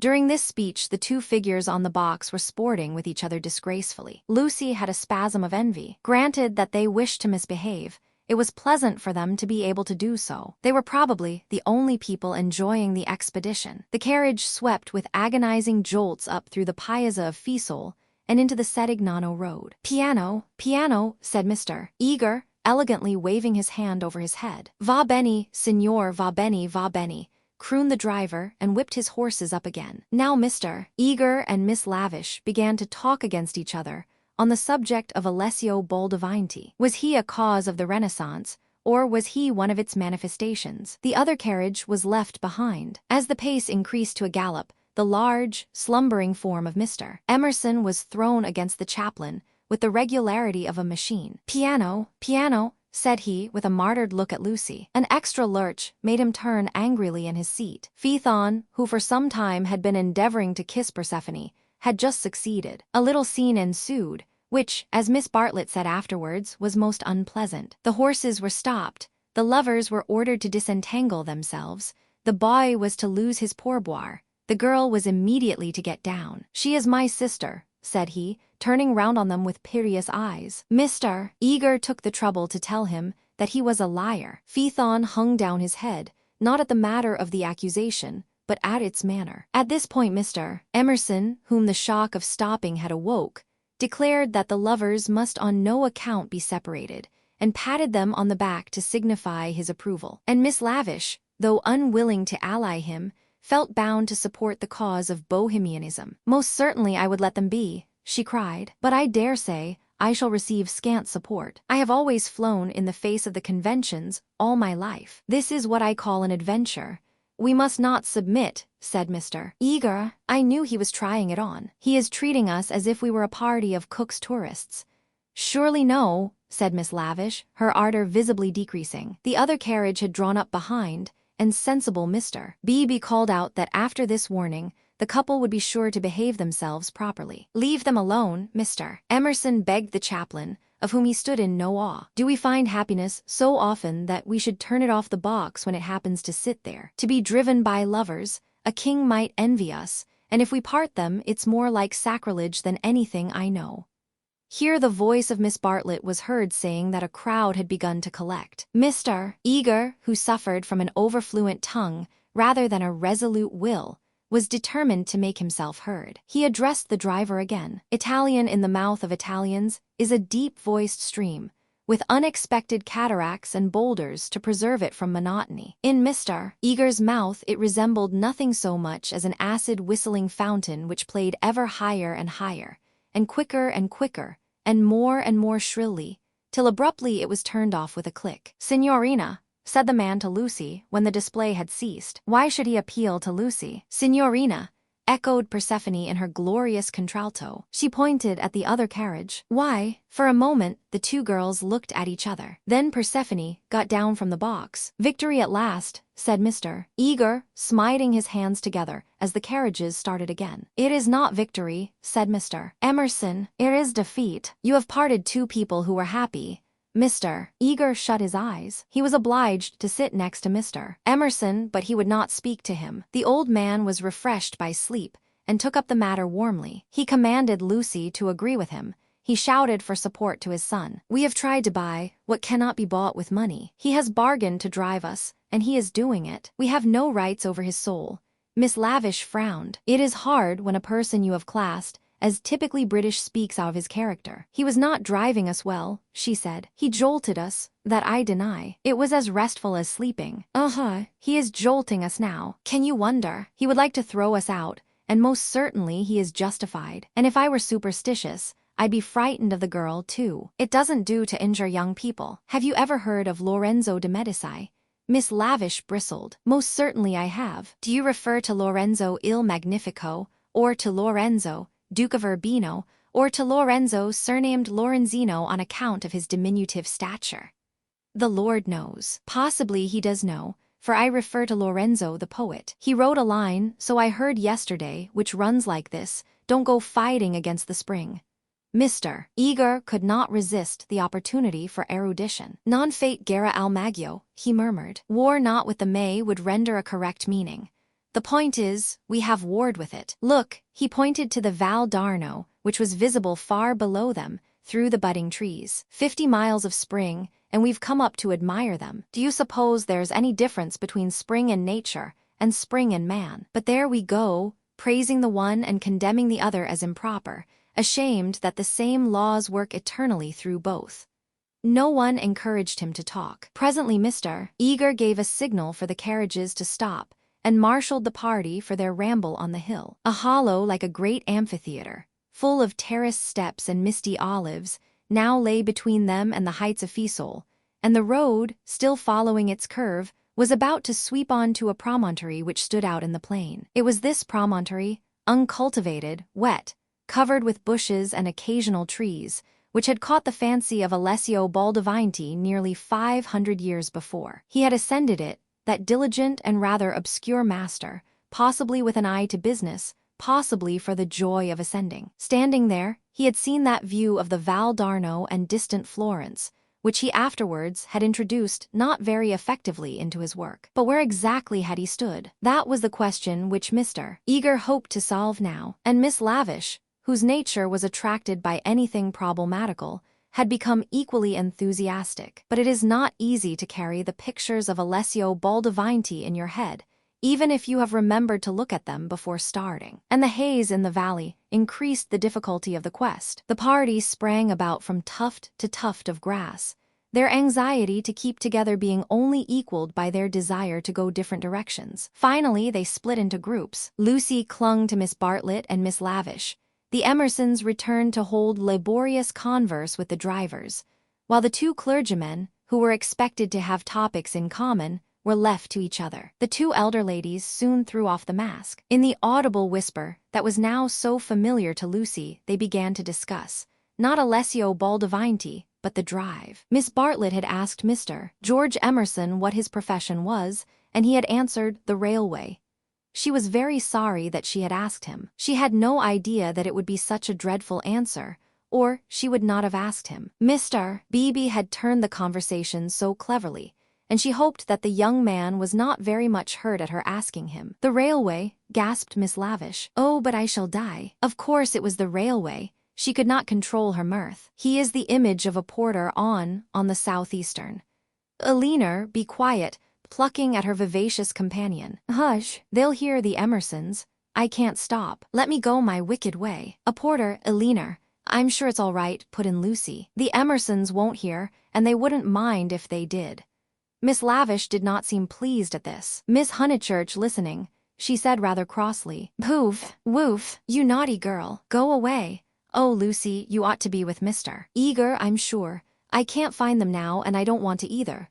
Mr. Eager will be offended. It is your party. Please, I'd rather stop here with you. No, I agree, said Miss Lavish. It's like a school feast. The boys have got separated from the girls. Miss Lucy, you are to go. We wish to converse on high topics unsuited for your ear. The girl was stubborn. As her time at Florence drew to its close, she was only at ease amongst those to whom she felt indifferent. Such a one was Miss Lavish, and such for the moment was Charlotte. She wished she had not called attention to herself. They were both annoyed at her remark and seemed determined to get rid of her. How tired one gets, said Miss Bartlett. Oh, I do wish Freddie and your mother could be here. Unselfishness with Miss Bartlett had entirely usurped the functions of enthusiasm. Lucy did not look at the view either. She would not enjoy anything till she was safe at Rome. Then sit you down, said Miss Lavish. Observe my foresight. With many a smile, she produced two of those mackintosh squares that protect the frame of the tourist from damp grass or cold marble steps. She sat on one, who was to sit on the other. Lucy, without a moment's doubt, Lucy. The ground will do for me. Really, I have not had rheumatism for years. If I do feel it coming on, I shall stand. Imagine your mother's feelings if I let you sit in the wet in your white linen. She sat down heavily where the ground looked particularly moist. Here we are, all settled delightfully. Even if my dress is thinner, it will not show so much, being brown. Sit down, dear, you are too unselfish. You don't assert yourself enough. She cleared her throat. Now don't be alarmed. This isn't a cold. It's the tiniest cough, and I have had it 3 days. It's nothing to do with sitting here at all. There was only one way of treating the situation. At the end of 5 minutes, Lucy departed in search of Mr. Beebe and Mr. Eager, vanquished by the mackintosh square. She addressed herself to the drivers, who were sprawling in the carriages, perfuming the cushions with cigars. The miscreant, a bony young man scorched black by the sun, rose to greet her with the courtesy of a host and the assurance of a relative. Dove, said Lucy after much anxious thought. His face lit up. Of course he knew where. Not so far either. His arms swept 3/4 of the horizon. He should just think he did know where. He pressed his fingertips to his forehead and then pushed them towards her, as if oozing with visible extract of knowledge. More seemed necessary. What was the Italian for clergyman? Dove buoni uomini, said she at last. Good, scarcely the adjective for those noble beings. He showed her his cigar. Uno più piccolo, was her next remark, implying, has the cigar been given to you by Mr. Beebe, the smaller of the two good men? She was correct as usual. He tied the horse to a tree, kicked it to make it stay quiet, dusted the carriage, arranged his hair, remolded his hat, encouraged his mustache, and in rather less than 1/4 of a minute was ready to conduct her. Italians are born knowing the way. It would seem that the whole earth lay before them, not as a map, but as a chessboard, whereon they continually behold the changing pieces as well as the squares. Anyone can find places, but the finding of people is a gift from God. He only stopped once, to pick her some great blue violets. She thanked him with real pleasure. In the company of this common man, the world was beautiful and direct. For the first time, she felt the influence of spring. His arm swept the horizon gracefully. Violets, like other things, existed in great profusion there. Would she like to see them? Ma buoni uomini. He bowed. Certainly, good men first, violets afterwards. They proceeded briskly through the undergrowth, which became thicker and thicker. They were nearing the edge of the promontory, and the view was stealing round them. But the brown network of the bushes shattered it into countless pieces. He was occupied in his cigar, and in holding back the pliant boughs. She was rejoicing in her escape from dullness. Not a step, not a twig, was unimportant to her. What is that? There was a voice in the wood, in the distance behind them. The voice of Mr. Eager. He shrugged his shoulders. An Italian's ignorance is sometimes more remarkable than his knowledge. She could not make him understand that perhaps they had missed the clergyman. The view was forming at last. She could discern the river, the golden plain, other hills. "Eccolo!" he exclaimed. At the same moment the ground gave way, and with a cry she fell out of the wood. Light and beauty enveloped her. She had fallen on to a little open terrace, which was covered with violets from end to end. "Courage!" cried her companion, now standing some 6 feet above. "Courage and love." She did not answer. From her feet the ground sloped sharply into view, and violets ran down in rivulets and streams and cataracts, irrigating the hillside with blue, eddying round the tree stems, collecting into pools in the hollows, covering the grass with spots of azure foam. But never again were they in such profusion. This terrace was the wellhead, the primal source whence beauty gushed out to water the earth. Standing at its brink, like a swimmer who prepares, was the good man. But he was not the good man that she had expected, and he was alone. George had turned at the sound of her arrival. For a moment he contemplated her, as one who had fallen out of heaven. He saw radiant joy in her face. He saw the flowers beat against her dress in blue waves. The bushes above them closed. He stepped quickly forward and kissed her. Before she could speak, almost before she could feel, a voice called, "Lucy, Lucy, Lucy." The silence of life had been broken by Miss Bartlett, who stood brown against the view. Chapter 7. They Return. Some complicated game had been playing up and down the hillside all the afternoon. What it was and exactly how the players had sided, Lucy was slow to discover. Mr. Eager had met them with a questioning eye. Charlotte had repulsed him with much small talk. Mr. Emerson, seeking his son, was told whereabouts to find him. Mr. Beebe, who wore the heated aspect of a neutral, was bidden to collect the factions for the return home. There was a general sense of groping and bewilderment. Pan had been amongst them, not the great god Pan, who has been buried these 2,000 years, but the little god Pan, who presides over social contretemps and unsuccessful picnics. Mr. Beebe had lost everyone, and had consumed in solitude the tea basket, which he had brought up as a pleasant surprise. Miss Lavish had lost Miss Bartlett. Lucy had lost Mr. Eager. Mr. Emerson had lost George. Miss Bartlett had lost a mackintosh square. Phaethon had lost the game. That last fact was undeniable. He climbed onto the box, shivering with his collar up, prophesying the swift approach of bad weather. "Let us go immediately," he told them. "The signorino will walk all the way." "He will be ours," said Mr. Beebe. "Apparently, I told him it was unwise. He would look no one in the face. Perhaps defeat was particularly mortifying for him. He alone had played skillfully, using the whole of his instinct, while the others had used scraps of their intelligence. He alone had divined what things were, and what he wished them to be. He alone had interpreted the message that Lucy had received 5 days before from the lips of a dying man. Persephone, who spends half her life in the grave, she could interpret it also. Not so these English. They gain knowledge slowly, and perhaps too late. The thoughts of a cab driver, however just, seldom affect the lives of his employers. He was the most competent of Miss Bartlett's opponents, but infinitely the least dangerous. Once back in the town, he and his insight and his knowledge would trouble English ladies no more. Of course, it was most unpleasant. She had seen his black head in the bushes. He might make a tavern story out of it. But after all, what have we to do with taverns? Real menace belongs to the drawing-room. It was of drawing-room people that Miss Bartlett thought as she journeyed downwards towards the fading sun. Lucy sat beside her. Mr. Eager sat opposite, trying to catch her eye. He was vaguely suspicious. They spoke of Alessio Baldavanti. Rain and darkness came on together. The two ladies huddled together under an inadequate parasol. There was a lightning flash, and Miss Lavish, who was nervous, screamed from the carriage in front. At the next flash, Lucy screamed also. Mr. Eager addressed her professionally. Courage, Miss Honeychurch, courage and faith. If I might say so, there is something almost blasphemous in this horror of the elements. Are we seriously to suppose that all these clouds, all this immense electrical display, is simply called into existence to extinguish you or me? No, of course. Even from the scientific standpoint, the chances against our being struck are enormous. The steel knives, the only articles which might attract the current, are in the other carriage. And in any case, we are infinitely safer than if we were walking. Courage, courage, and faith.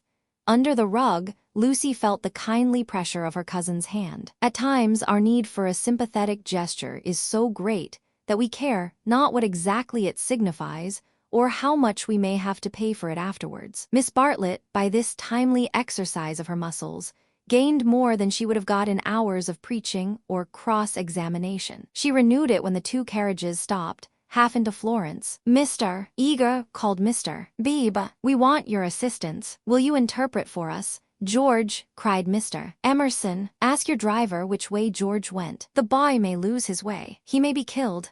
Go, Mr. Eager, said Miss Bartlett. Don't ask our driver. Our driver is no help. Go and support poor Mr. Beebe. He is nearly demented. He may be killed, cried the old man. He may be killed.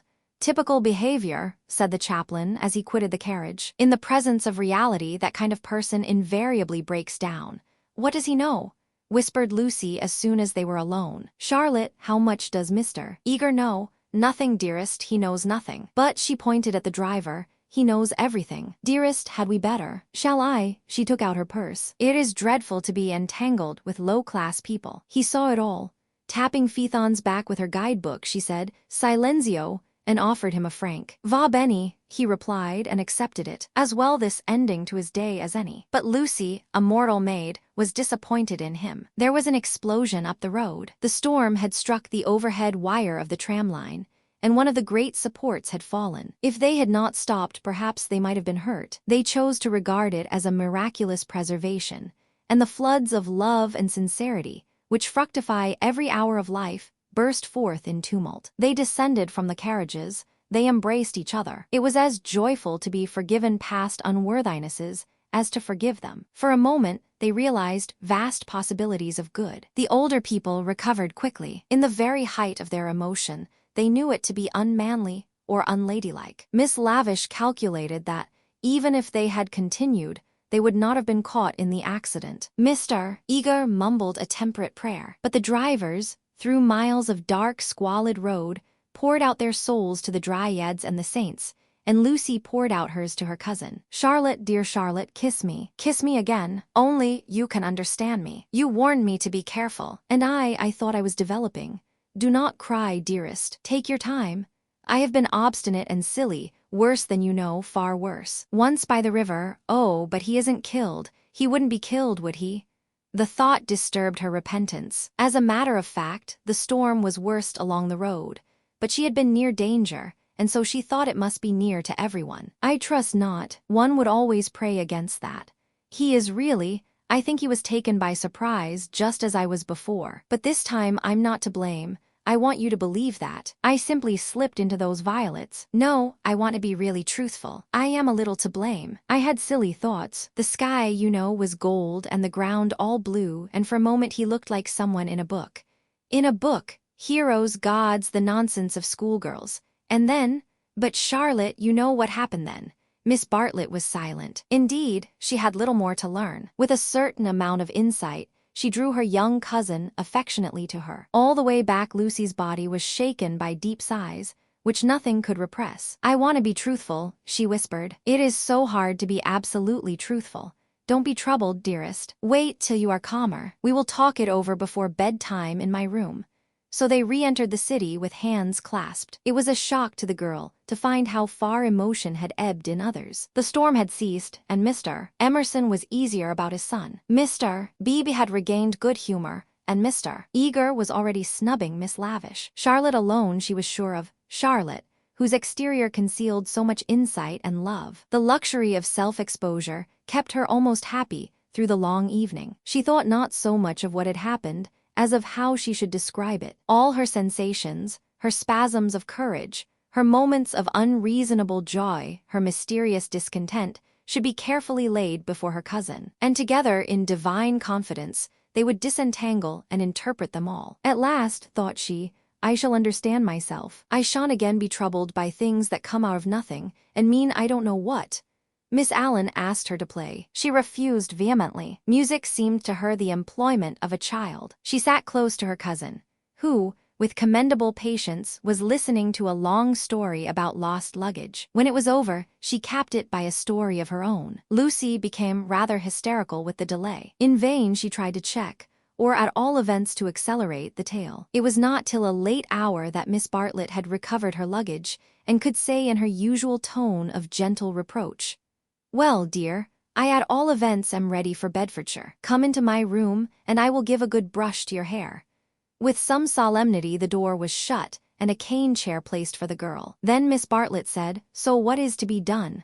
She was unprepared for the question. It had not occurred to her that she would have to do anything. A detailed exhibition of her emotions was all that she had counted upon. "What is to be done? A point, dearest, which you alone can settle."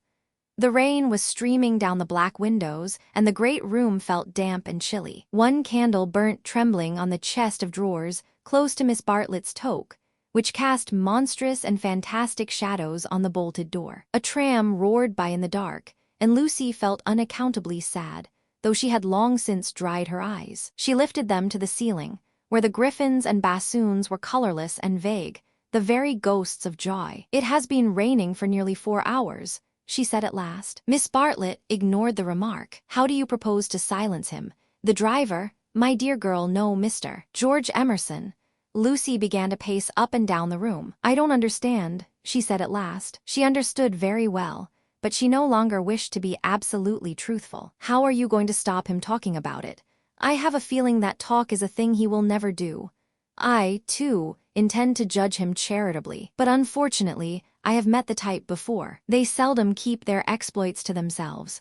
"Exploits!" cried Lucy, wincing under the horrible plural. "My poor dear, did you suppose that this was his first? Come here and listen to me. I am only gathering it from his own remarks. Do you remember that day at lunch when he argued with Miss Allen that liking one person is an extra reason for liking another?" "Yes," said Lucy, whom at the time the argument had pleased. "Well, I am no prude. There is no need to call him a wicked young man, but obviously he is thoroughly unrefined. Let us put it down to his deplorable antecedents and education, if you wish. But we are no farther on with our question. What do you propose to do?" An idea rushed across Lucy's brain, which, had she thought of it sooner and made it part of her, might have proved victorious. "I propose to speak to him," said she. Miss Bartlett uttered a cry of genuine alarm. "You see, Charlotte, your kindness, I shall never forget it. But as you said, it is my affair, mine and his, and you are going to implore him to beg him to keep silence?"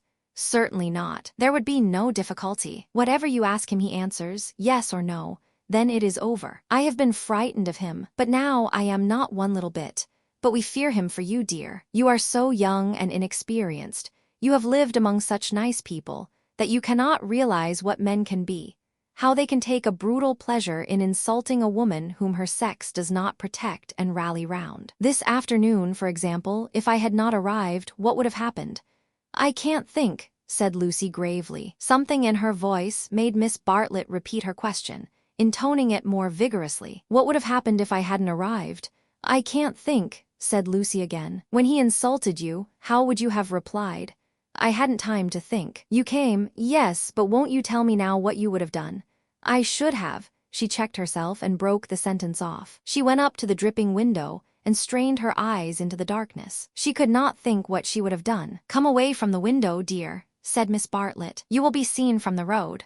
Lucy obeyed. She was in her cousin's power. She could not modulate out the key of self-abasement in which she had started. Neither of them referred again to her suggestion that she should speak to George and settle the matter, whatever it was, with him. Miss Bartlett became plaintive. "Oh, for a real man. We are only 2 women, you and I. Mr. Beebe is hopeless. There is Mr. Eager, but you do not trust him. Oh, for your brother. He is young, but I know that his sister's insult would rouse in him a very lion. Thank God, chivalry is not yet dead. There are still left some men who can reverence woman." As she spoke, She pulled off her rings, of which she wore several, and ranged them upon the pin cushion. Then she blew into her gloves and said, "It will be a push to catch the morning train, but we must try." "What train?" "The train to Rome." She looked at her gloves critically. The girl received the announcement as easily as it had been given. "When does the train to Rome go?" "At 8. Signora Bertolini would be upset." "We must face that," said Miss Bartlett, not liking to say that she had given notice already. "She will make us pay for a whole week's pension." "I expect she will. However, we shall be much more comfortable at the Vises Hotel." "Isn't afternoon tea given there for nothing?" "Yes, but they pay extra for wine." After this remark she remained motionless and silent. To her tired eyes, Charlotte throbbed and swelled like a ghostly figure in a dream. They began to sort their clothes for packing, for there was no time to lose if they were to catch the train to Rome. Lucy, when admonished, began to move to and fro between the rooms, more conscious of the discomforts of packing by candlelight than of a subtler ill. Charlotte, who was practical without ability, knelt by the side of an empty trunk, vainly endeavoring to pave it with books of varying thickness and size. She gave 2 or 3 sighs, for the stooping posture hurt her back, and for all her diplomacy, she felt that she was growing old. The girl heard her as she entered the room, and was seized with one of those emotional impulses to which she could never attribute a cause. She only felt that the candle would burn better, the packing go easier, the world be happier, if she could give and receive some human love. The impulse had come before today, but never so strongly. She knelt down by her cousin's side and took her in her arms. Miss Bartlett returned the embrace with tenderness and warmth, but she was not a stupid woman, and she knew perfectly well that Lucy did not love her, but needed her to love. For it was in ominous tones that she said, after a long pause, "Dearest Lucy, how will you ever forgive me?" Lucy was on her guard at once, knowing by bitter experience what forgiving Miss Bartlett meant. Her emotion relaxed, she modified her embrace a little, and she said, "Charlotte dear, what do you mean? As if I have anything to forgive. You have a great deal, and I have a very great deal to forgive myself too. I know well how much I vex you at every turn." "But no," Miss Bartlett assumed her favorite role, that of the prematurely aged martyr. "Ah, but yes, I feel that our tour together is hardly the success I had hoped. I might have known it would not do. You want someone younger and stronger, and more in sympathy with you. I am too uninteresting and old-fashioned, only fit to pack and unpack your things. Please." My only consolation was that you found people more to your taste, and were often able to leave me at home. I had my own poor ideas of what a lady ought to do, but I hope I did not inflict them on you more than was necessary. You had your own way about these rooms, at all events. "You mustn't say these things," said Lucy softly. She still clung to the hope that she and Charlotte loved each other, heart and soul. They continued to pack in silence. "I have been a failure," said Miss Bartlett, as she struggled with the straps of Lucy's trunk instead of strapping her own. "Failed to make you happy, failed in my duty to your mother. She has been so generous to me, I shall never face her again after this disaster. But mother will understand. It is not your fault, this trouble, and it isn't a disaster either. It is my fault, it is a disaster. She will never forgive me, and rightly. For instance, what right had I to make friends with Miss Lavish? Every right, when I was here for your sake. If I have vexed you, it is equally true that I have neglected you. Your mother will see this as clearly as I do when you tell her." Lucy, from a cowardly wish to improve the situation, said, "Why need mother hear of it? But you tell her everything?" "I suppose I do generally. I dare not break your confidence. There is something sacred in it, unless you feel that it is a thing you could not tell her. The girl would not be degraded to this. Naturally, I should have told her, but in case she should blame you in any way, I promise I will not. I am very willing not to. I will never speak of it either to her or to anyone." Her promise brought the long-drawn interview to a sudden close. Miss Bartlett pecked her smartly on both cheeks, wished her good night, and sent her to her own room. For a moment, the original trouble was in the background. George would seem to have behaved like a cad throughout. Perhaps that was the view which one would take eventually. At present she neither acquitted nor condemned him. She did not pass judgment. At the moment when she was about to judge him, her cousin's voice had intervened, and ever since, it was Miss Bartlett who had dominated. Miss Bartlett who, even now, could be heard sighing into a crack in the partition wall. Miss Bartlett, who had really been neither pliable nor humble nor inconsistent. She had worked like a great artist. For a time, Indeed, for years, she had been meaningless, but at the end there was presented to the girl the complete picture of a cheerless, loveless world in which the young rush to destruction until they learn better. A shamefaced world of precautions and barriers which may avert evil, but which do not seem to bring good, if we may judge from those who have used them most. Lucy was suffering from the most grievous wrong which this world has yet discovered. Diplomatic advantage had been taken of her sincerity, of her craving for sympathy and love. Such a wrong is not easily forgotten. Never again did she expose herself without due consideration and precaution against rebuff. And such a wrong may react disastrously upon the soul. The doorbell rang, and she started to the shutters. Before she reached them, she hesitated, turned, and blew out the candle. Thus it was that, though she saw someone standing in the wet below, he, though he looked up, did not see her. To reach his room, he had to go by hers. She was still dressed. It struck her that she might slip into the passage and just say that she would be gone before he was up, and that their extraordinary intercourse was over. Whether she would have dared to do this was never proved. At the critical moment, Miss Bartlett opened her own door, and her voice said, "I wish one word with you in the drawing-room, Mr. Emerson, please." Soon their footsteps returned, and Miss Bartlett said, "Good night, Mr. Emerson." His heavy, tired breathing was the only reply. The chaperone had done her work. Lucy cried aloud, "It isn't true. It can't all be true. I want not to be muddled. I want to grow older quickly."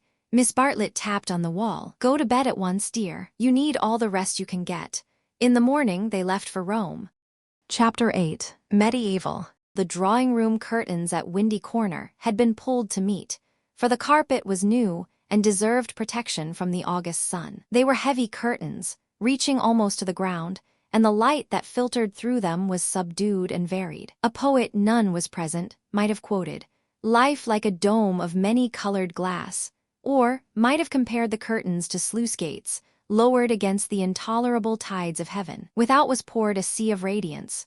Within, the glory, though visible, was tempered to the capacities of man. Two pleasant people sat in the room. One, a boy of 19, was studying a small manual of anatomy and peering occasionally at a bone which lay upon the piano. From time to time he bounced in his chair and puffed and groaned, for the day was hot and the print small, and the human frame fearfully made.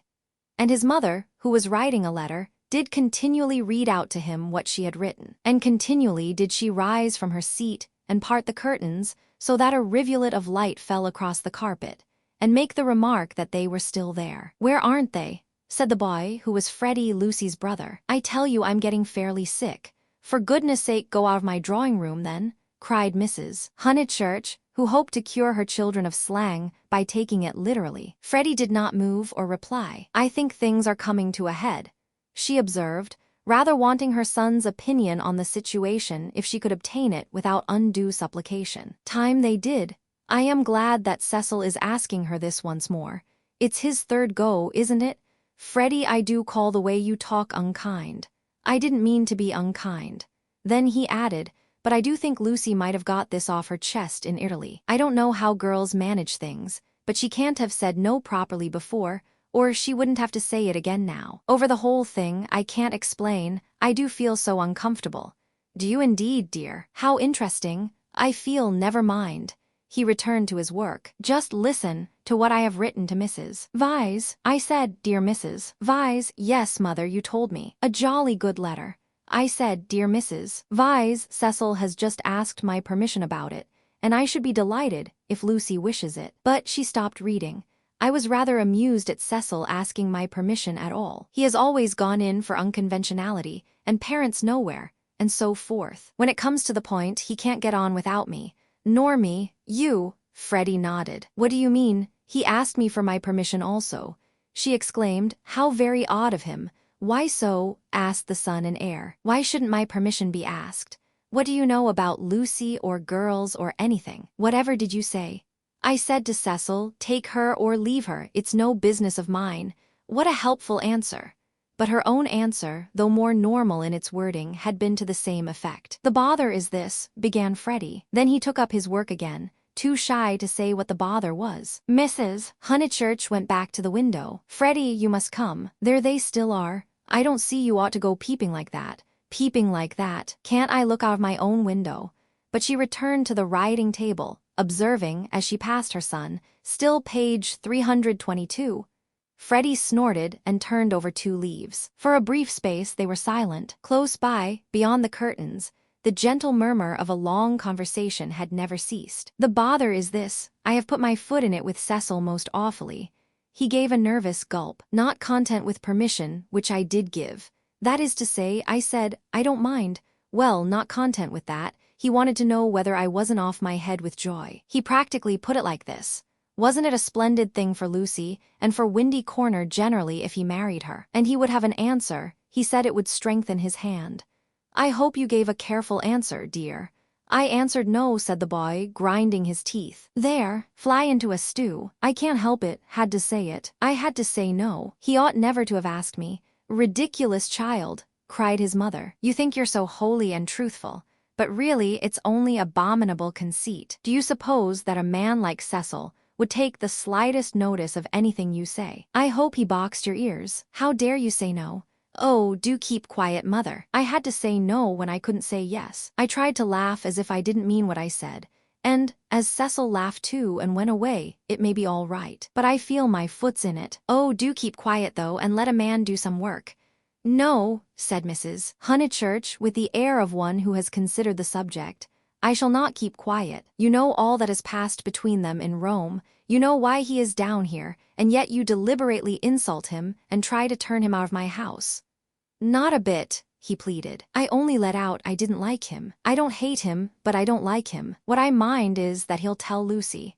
He glanced at the curtains dismally. "Well, I like him," said Mrs. Honeychurch. "I know his mother. He's good, he's clever, he's rich, he's well-connected. Oh, you needn't kick the piano. He's well-connected. I'll say it again if you like. He's well-connected." She paused, as if rehearsing her eulogy, but her face remained dissatisfied. She added, "And he has beautiful manners. I liked him till just now. I suppose it's having him spoiling Lucy's first week at home. And it's also something that Mr. Beebe said, not knowing." "Mr. Beebe," said his mother, trying to conceal her interest. "I don't see how Mr. Beebe comes in. You know Mr. Beebe's funny way, when you never quite know what he means. He said Mr. Vyse is an ideal bachelor. I was very cute. I asked him what he meant. He said, oh, he's like me, better detached. I couldn't make him say any more, but it set me thinking. Since Cecil has come after Lucy, he hasn't been so pleasant, at least. I can't explain."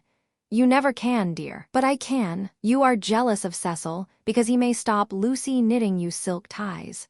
The explanation seemed plausible, and Freddie tried to accept it. But at the back of his brain, there lurked a dim mistrust. Cecil praised one too much for being athletic. Was that it? Cecil made one talk in one's own way. This tired one. Was that it? And Cecil was the kind of fellow who would never wear another fellow's cap. Unaware of his own profundity, Freddie checked himself. He must be jealous, or he would not dislike a man for such foolish reasons. "Will this do?" called his mother. "Dear Mrs. Vyse, Cecil has just asked my permission about it, and I should be delighted if Lucy wishes it." Then I put in at the top, "and I have told Lucy so." I must write the letter out again, "and I have told Lucy so." But Lucy seems very uncertain, and in these days young people must decide for themselves. I said that because I didn't want Mrs. Vyse to think us old-fashioned. She goes in for lectures and improving her mind, and all the time a thick layer of flue under the beds, and the maid's dirty thumb marks where you turn on the electric light. She keeps that flat abominably. Suppose Lucy marries Cecil, would she live in a flat or in the country? Don't interrupt so foolishly. Where was I? Oh yes, young people must decide for themselves. I know that Lucy likes your son, because she tells me everything, and she wrote to me from Rome when he asked her first. No, I'll cross that last bit out. It looks patronizing. I'll stop at because she tells me everything, or shall I cross that out too?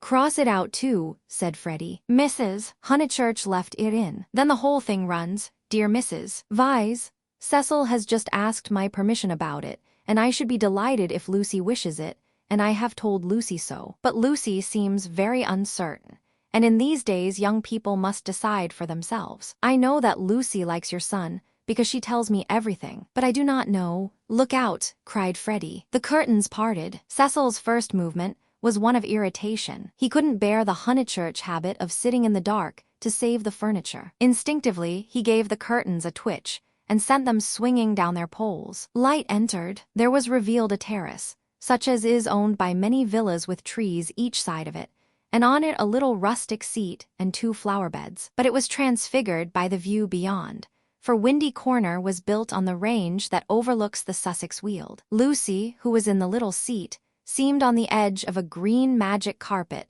which hovered in the air above the tremulous world. Cecil entered. Appearing thus late in the story, Cecil must be at once described. He was medieval, like a Gothic statue, tall and refined, with shoulders that seemed braced square by an effort of the will, and a head that was tilted a little higher than the usual level of vision.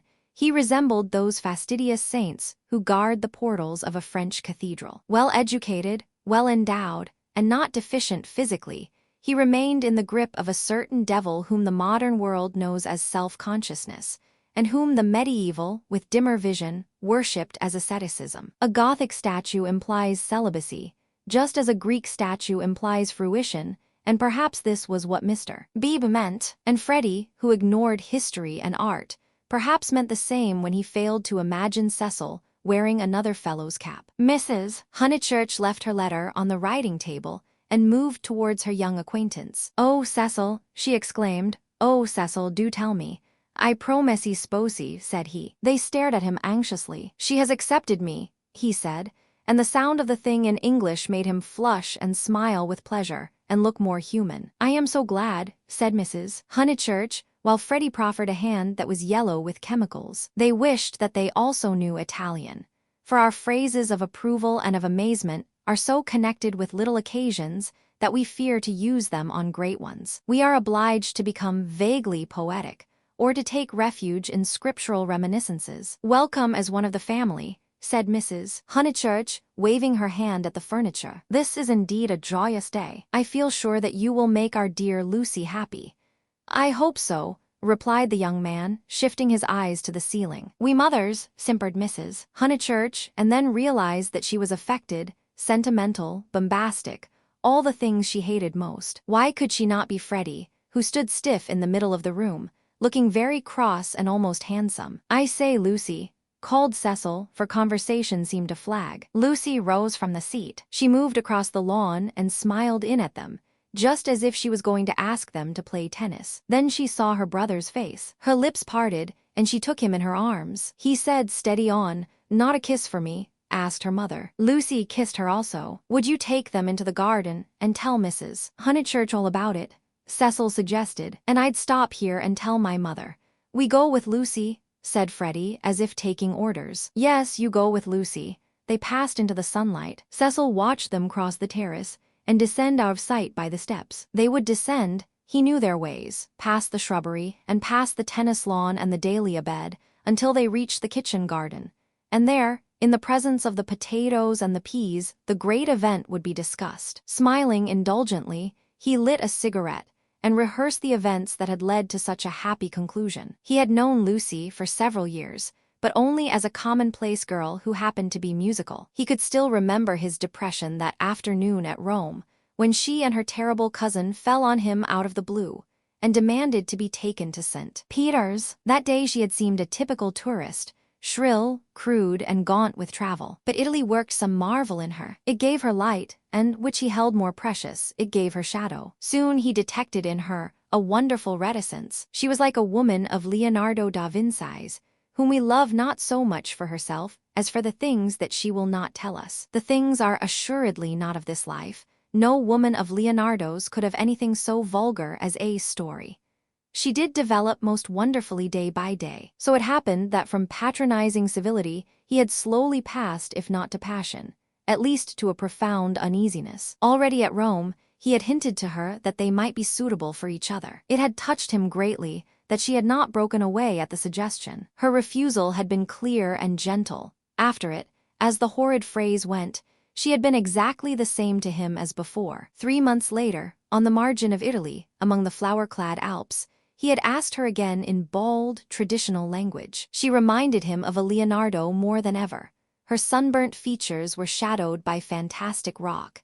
At his words, she had turned and stood between him and the light with immeasurable plains behind her. He walked home with her unashamed, feeling not at all like a rejected suitor. The things that really mattered were unshaken. So now he had asked her once more, and, clear and gentle as ever, she had accepted him, giving no coy reasons for her delay, but simply saying that she loved him and would do her best to make him happy. His mother, too, would be pleased. She had counseled the step. He must write her a long account. Glancing at his hand, in case any of Freddie's chemicals had come off on it, he moved to the writing table. There he saw Dear Mrs. Vyse, followed by many erasures. He recoiled without reading any more, and after a little hesitation sat down elsewhere and penciled a note on his knee. Then he lit another cigarette, which did not seem quite as divine as the first, and considered what might be done to make Windy Corner drawing room more distinctive. With that outlook, it should have been a successful room, but the trail of Tottenham Court Road was upon it. He could almost visualize the motor vans of Messrs. Shoolbred and Messrs. Maple arriving at the door and depositing this chair, those varnished bookcases, that writing table. The table recalled Mrs. Honeychurch's letter. He did not want to read that letter. His temptations never lay in that direction, but he worried about it nonetheless. It was his own fault that she was discussing him with his mother. He had wanted her support in his third attempt to win Lucy. He wanted to feel that others, no matter who they were, agreed with him, and so he had asked their permission. Mrs. Honeychurch had been civil but obtuse in essentials, while as for Freddie, he is only a boy, he reflected. I represent all that he despises. Why should he want me for a brother-in-law? The Honeychurches were a worthy family, but he began to realize that Lucy was of another clay, and perhaps, he did not put it very definitely, he ought to introduce her into more congenial circles as soon as possible. Mr. Beebe, said the maid, and the new rector of Summer Street was shown in. He had at once started on friendly relations, owing to Lucy's praise of him in her letters from Florence. Cecil greeted him, rather critically. I've come for tea, Mr. Vyse. Do you suppose that I shall get it? I should say so. Food is the thing one does get here. Don't sit in that chair. Young Honeychurch has left a bone in it. Phewie. I know, said Cecil. I know. I can't think why Mrs. Honeychurch allows it. For Cecil considered the bone and the Maples furniture separately. He did not realize that, taken together, they kindled the room into the life that he desired. I've come for tea and for gossip. Isn't this news? News? I don't understand you, said Cecil. News, Mr. Beebe, whose news was of a very different nature, prattled forward. I met Sir Harry Otway as I came up. I have every reason to hope that I am first in the field. He has bought Sissy and Albert from Mr. Flack, has he indeed?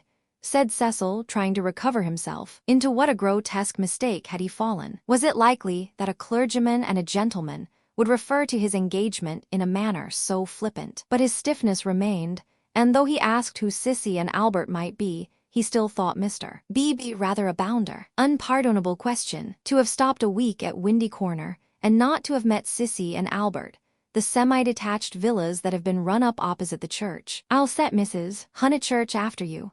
I'm shockingly stupid over local affairs, said the young man languidly. I can't even remember the difference between a parish council and a local government board. Perhaps there is no difference, or perhaps those aren't the right names. I only go into the country to see my friends and to enjoy the scenery. It is very remiss of me. Italy and London are the only places where I don't feel to exist on sufferance. Mr. Beebe, distressed at this heavy reception of Sissy and Albert, determined to shift the subject. Let me see, Mr. Vyse, I forget, what is your profession? I have no profession, said Cecil. It is another example of my decadence. My attitude, quite an indefensible one, is that so long as I am no trouble to anyone, I have a right to do as I like. I know I ought to be getting money out of people, or devoting myself to things I don't care a straw about, but somehow, I've not been able to begin. You are very fortunate, said Mr. Beebe. It is a wonderful opportunity, the possession of leisure. His voice was rather parochial, but he did not quite see his way to answering naturally. He felt, as all who have regular occupation must feel, that others should have it also. I am glad that you approve. I daren't face the healthy person, for example, Freddie Honeychurch. Oh, Freddie's a good sort, isn't he? Admirable. The sort who has made England what she is. Cecil wondered at himself. Why, on this day of all others, was he so hopelessly contrary? He tried to get right by inquiring effusively after Mr. Beebe's mother, an old lady for whom he had no particular regard. Then he flattered the clergyman, praised his liberal-mindedness, his enlightened attitude towards philosophy and science. "Where are the others?" said Mr. Beebe at last. "I insist on extracting tea before evening service. I suppose Anne never told them you were here. In this house, one is so coached in the servants the day one arrives. The fault of Anne is that she begs your pardon when she hears you perfectly, and kicks the chair legs with her feet. The faults of Mary, I forget the faults of Mary, but they are very grave. Shall we look in the garden? I know the faults of Mary. She leaves the dustpans standing on the stairs. The fault of Euphemia is that she will not, simply will not, chop the suet sufficiently small." They both laughed, and things began to go better. "The faults of Freddie," Cecil continued. "Ah, he has too many. No one but his mother can remember the faults of Freddie. Try the faults of Miss Honeychurch, they are not innumerable." "She has none," said the young man with grave sincerity. "I quite agree. At present she has none. At present, I'm not cynical. I'm only thinking of my pet theory about Miss Honeychurch. Does it seem reasonable that she should play so wonderfully and live so quietly? I suspect that one day she will be wonderful in both. The watertight compartments in her will break down, and music and life will mingle. Then we shall have her heroically good, heroically bad, too heroic perhaps to be good or bad." Cecil found his companion interesting. "And at present you think her not wonderful as far as life goes?" "Well, I must say I've only seen her at Tunbridge Wells, where she was not wonderful, and at Florence. Since I came to Summer Street, she has been away. You saw her, didn't you, at Rome and in the Alps?" "Oh, I forgot. Of course, you knew her before." "No, she wasn't wonderful in Florence either, but I kept on expecting that she would be." "In what way?"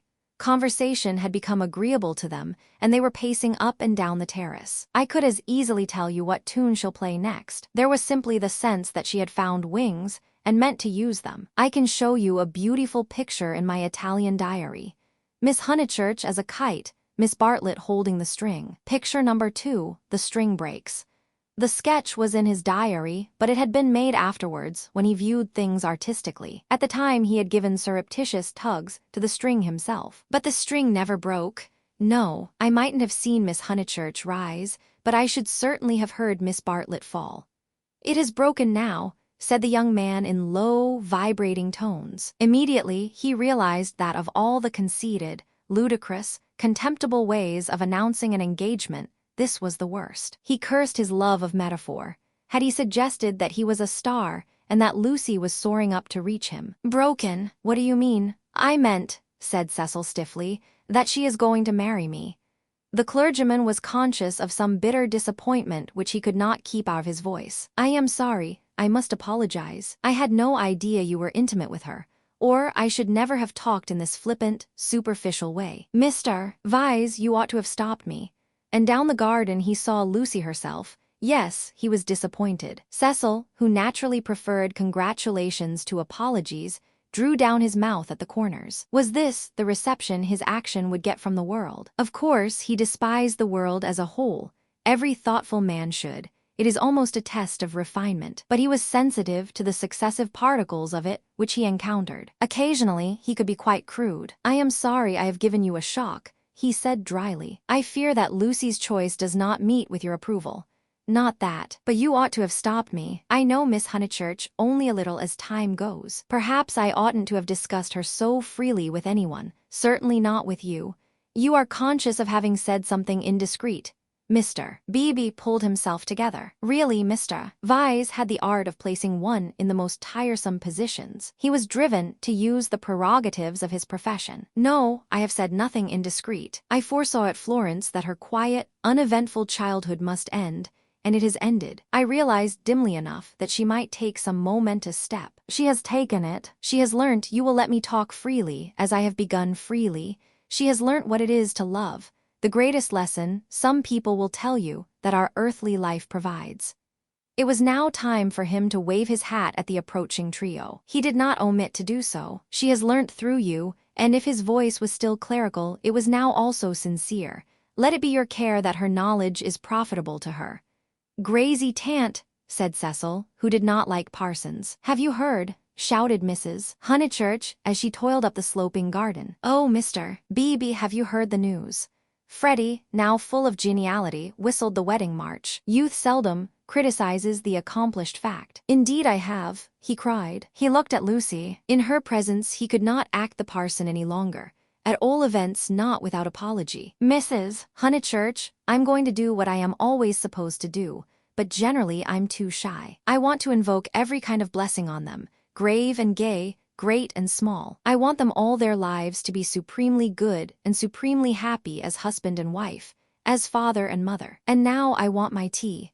You only asked for it just in time, the lady retorted. How dare you be serious at Windy Corner? He took his tone from her. There was no more heavy beneficence, no more attempts to dignify the situation with poetry or the scriptures. None of them dared or was able to be serious anymore. An engagement is so potent a thing that sooner or later it reduces all who speak of it to this state of cheerful awe. Away from it, in the solitude of their rooms, Mr. B.B. and even Freddie might again be critical, but in its presence, and in the presence of each other, they were sincerely hilarious. It has a strange power, for it compels not only the lips but the very heart. The chief parallel to compare one great thing with another is the power over us of a temple of some alien creed. Standing outside, we deride or oppose it, or at the most feel sentimental. Inside, though the saints and gods are not ours, we become true believers, in case any true believer should be present. So it was that, after the gropings and the misgivings of the afternoon, they pulled themselves together and settled down to a very pleasant tea party. If they were hypocrites, they did not know it, and their hypocrisy had every chance of setting and of becoming true. Anne, putting down each plate as if it were a wedding present, stimulated them greatly. They could not lag behind that smile of hers, which she gave them ere she kicked the drawing-room door. Mr. B.B. chirruped. Freddie was at his wittiest, referring to Cecil as the fiasco, family-honored pun on fiancé. Mrs. Honeychurch, amusing and portly, promised well as a mother-in-law. As for Lucy and Cecil, for whom the temple had been built, they also joined in the merry ritual, but waited, as earnest worshippers should, for the disclosure of some holier shrine of joy. Thank you for listening to Blurr. If you enjoyed the story, don't forget to like, subscribe, and share for more immersive audiobooks.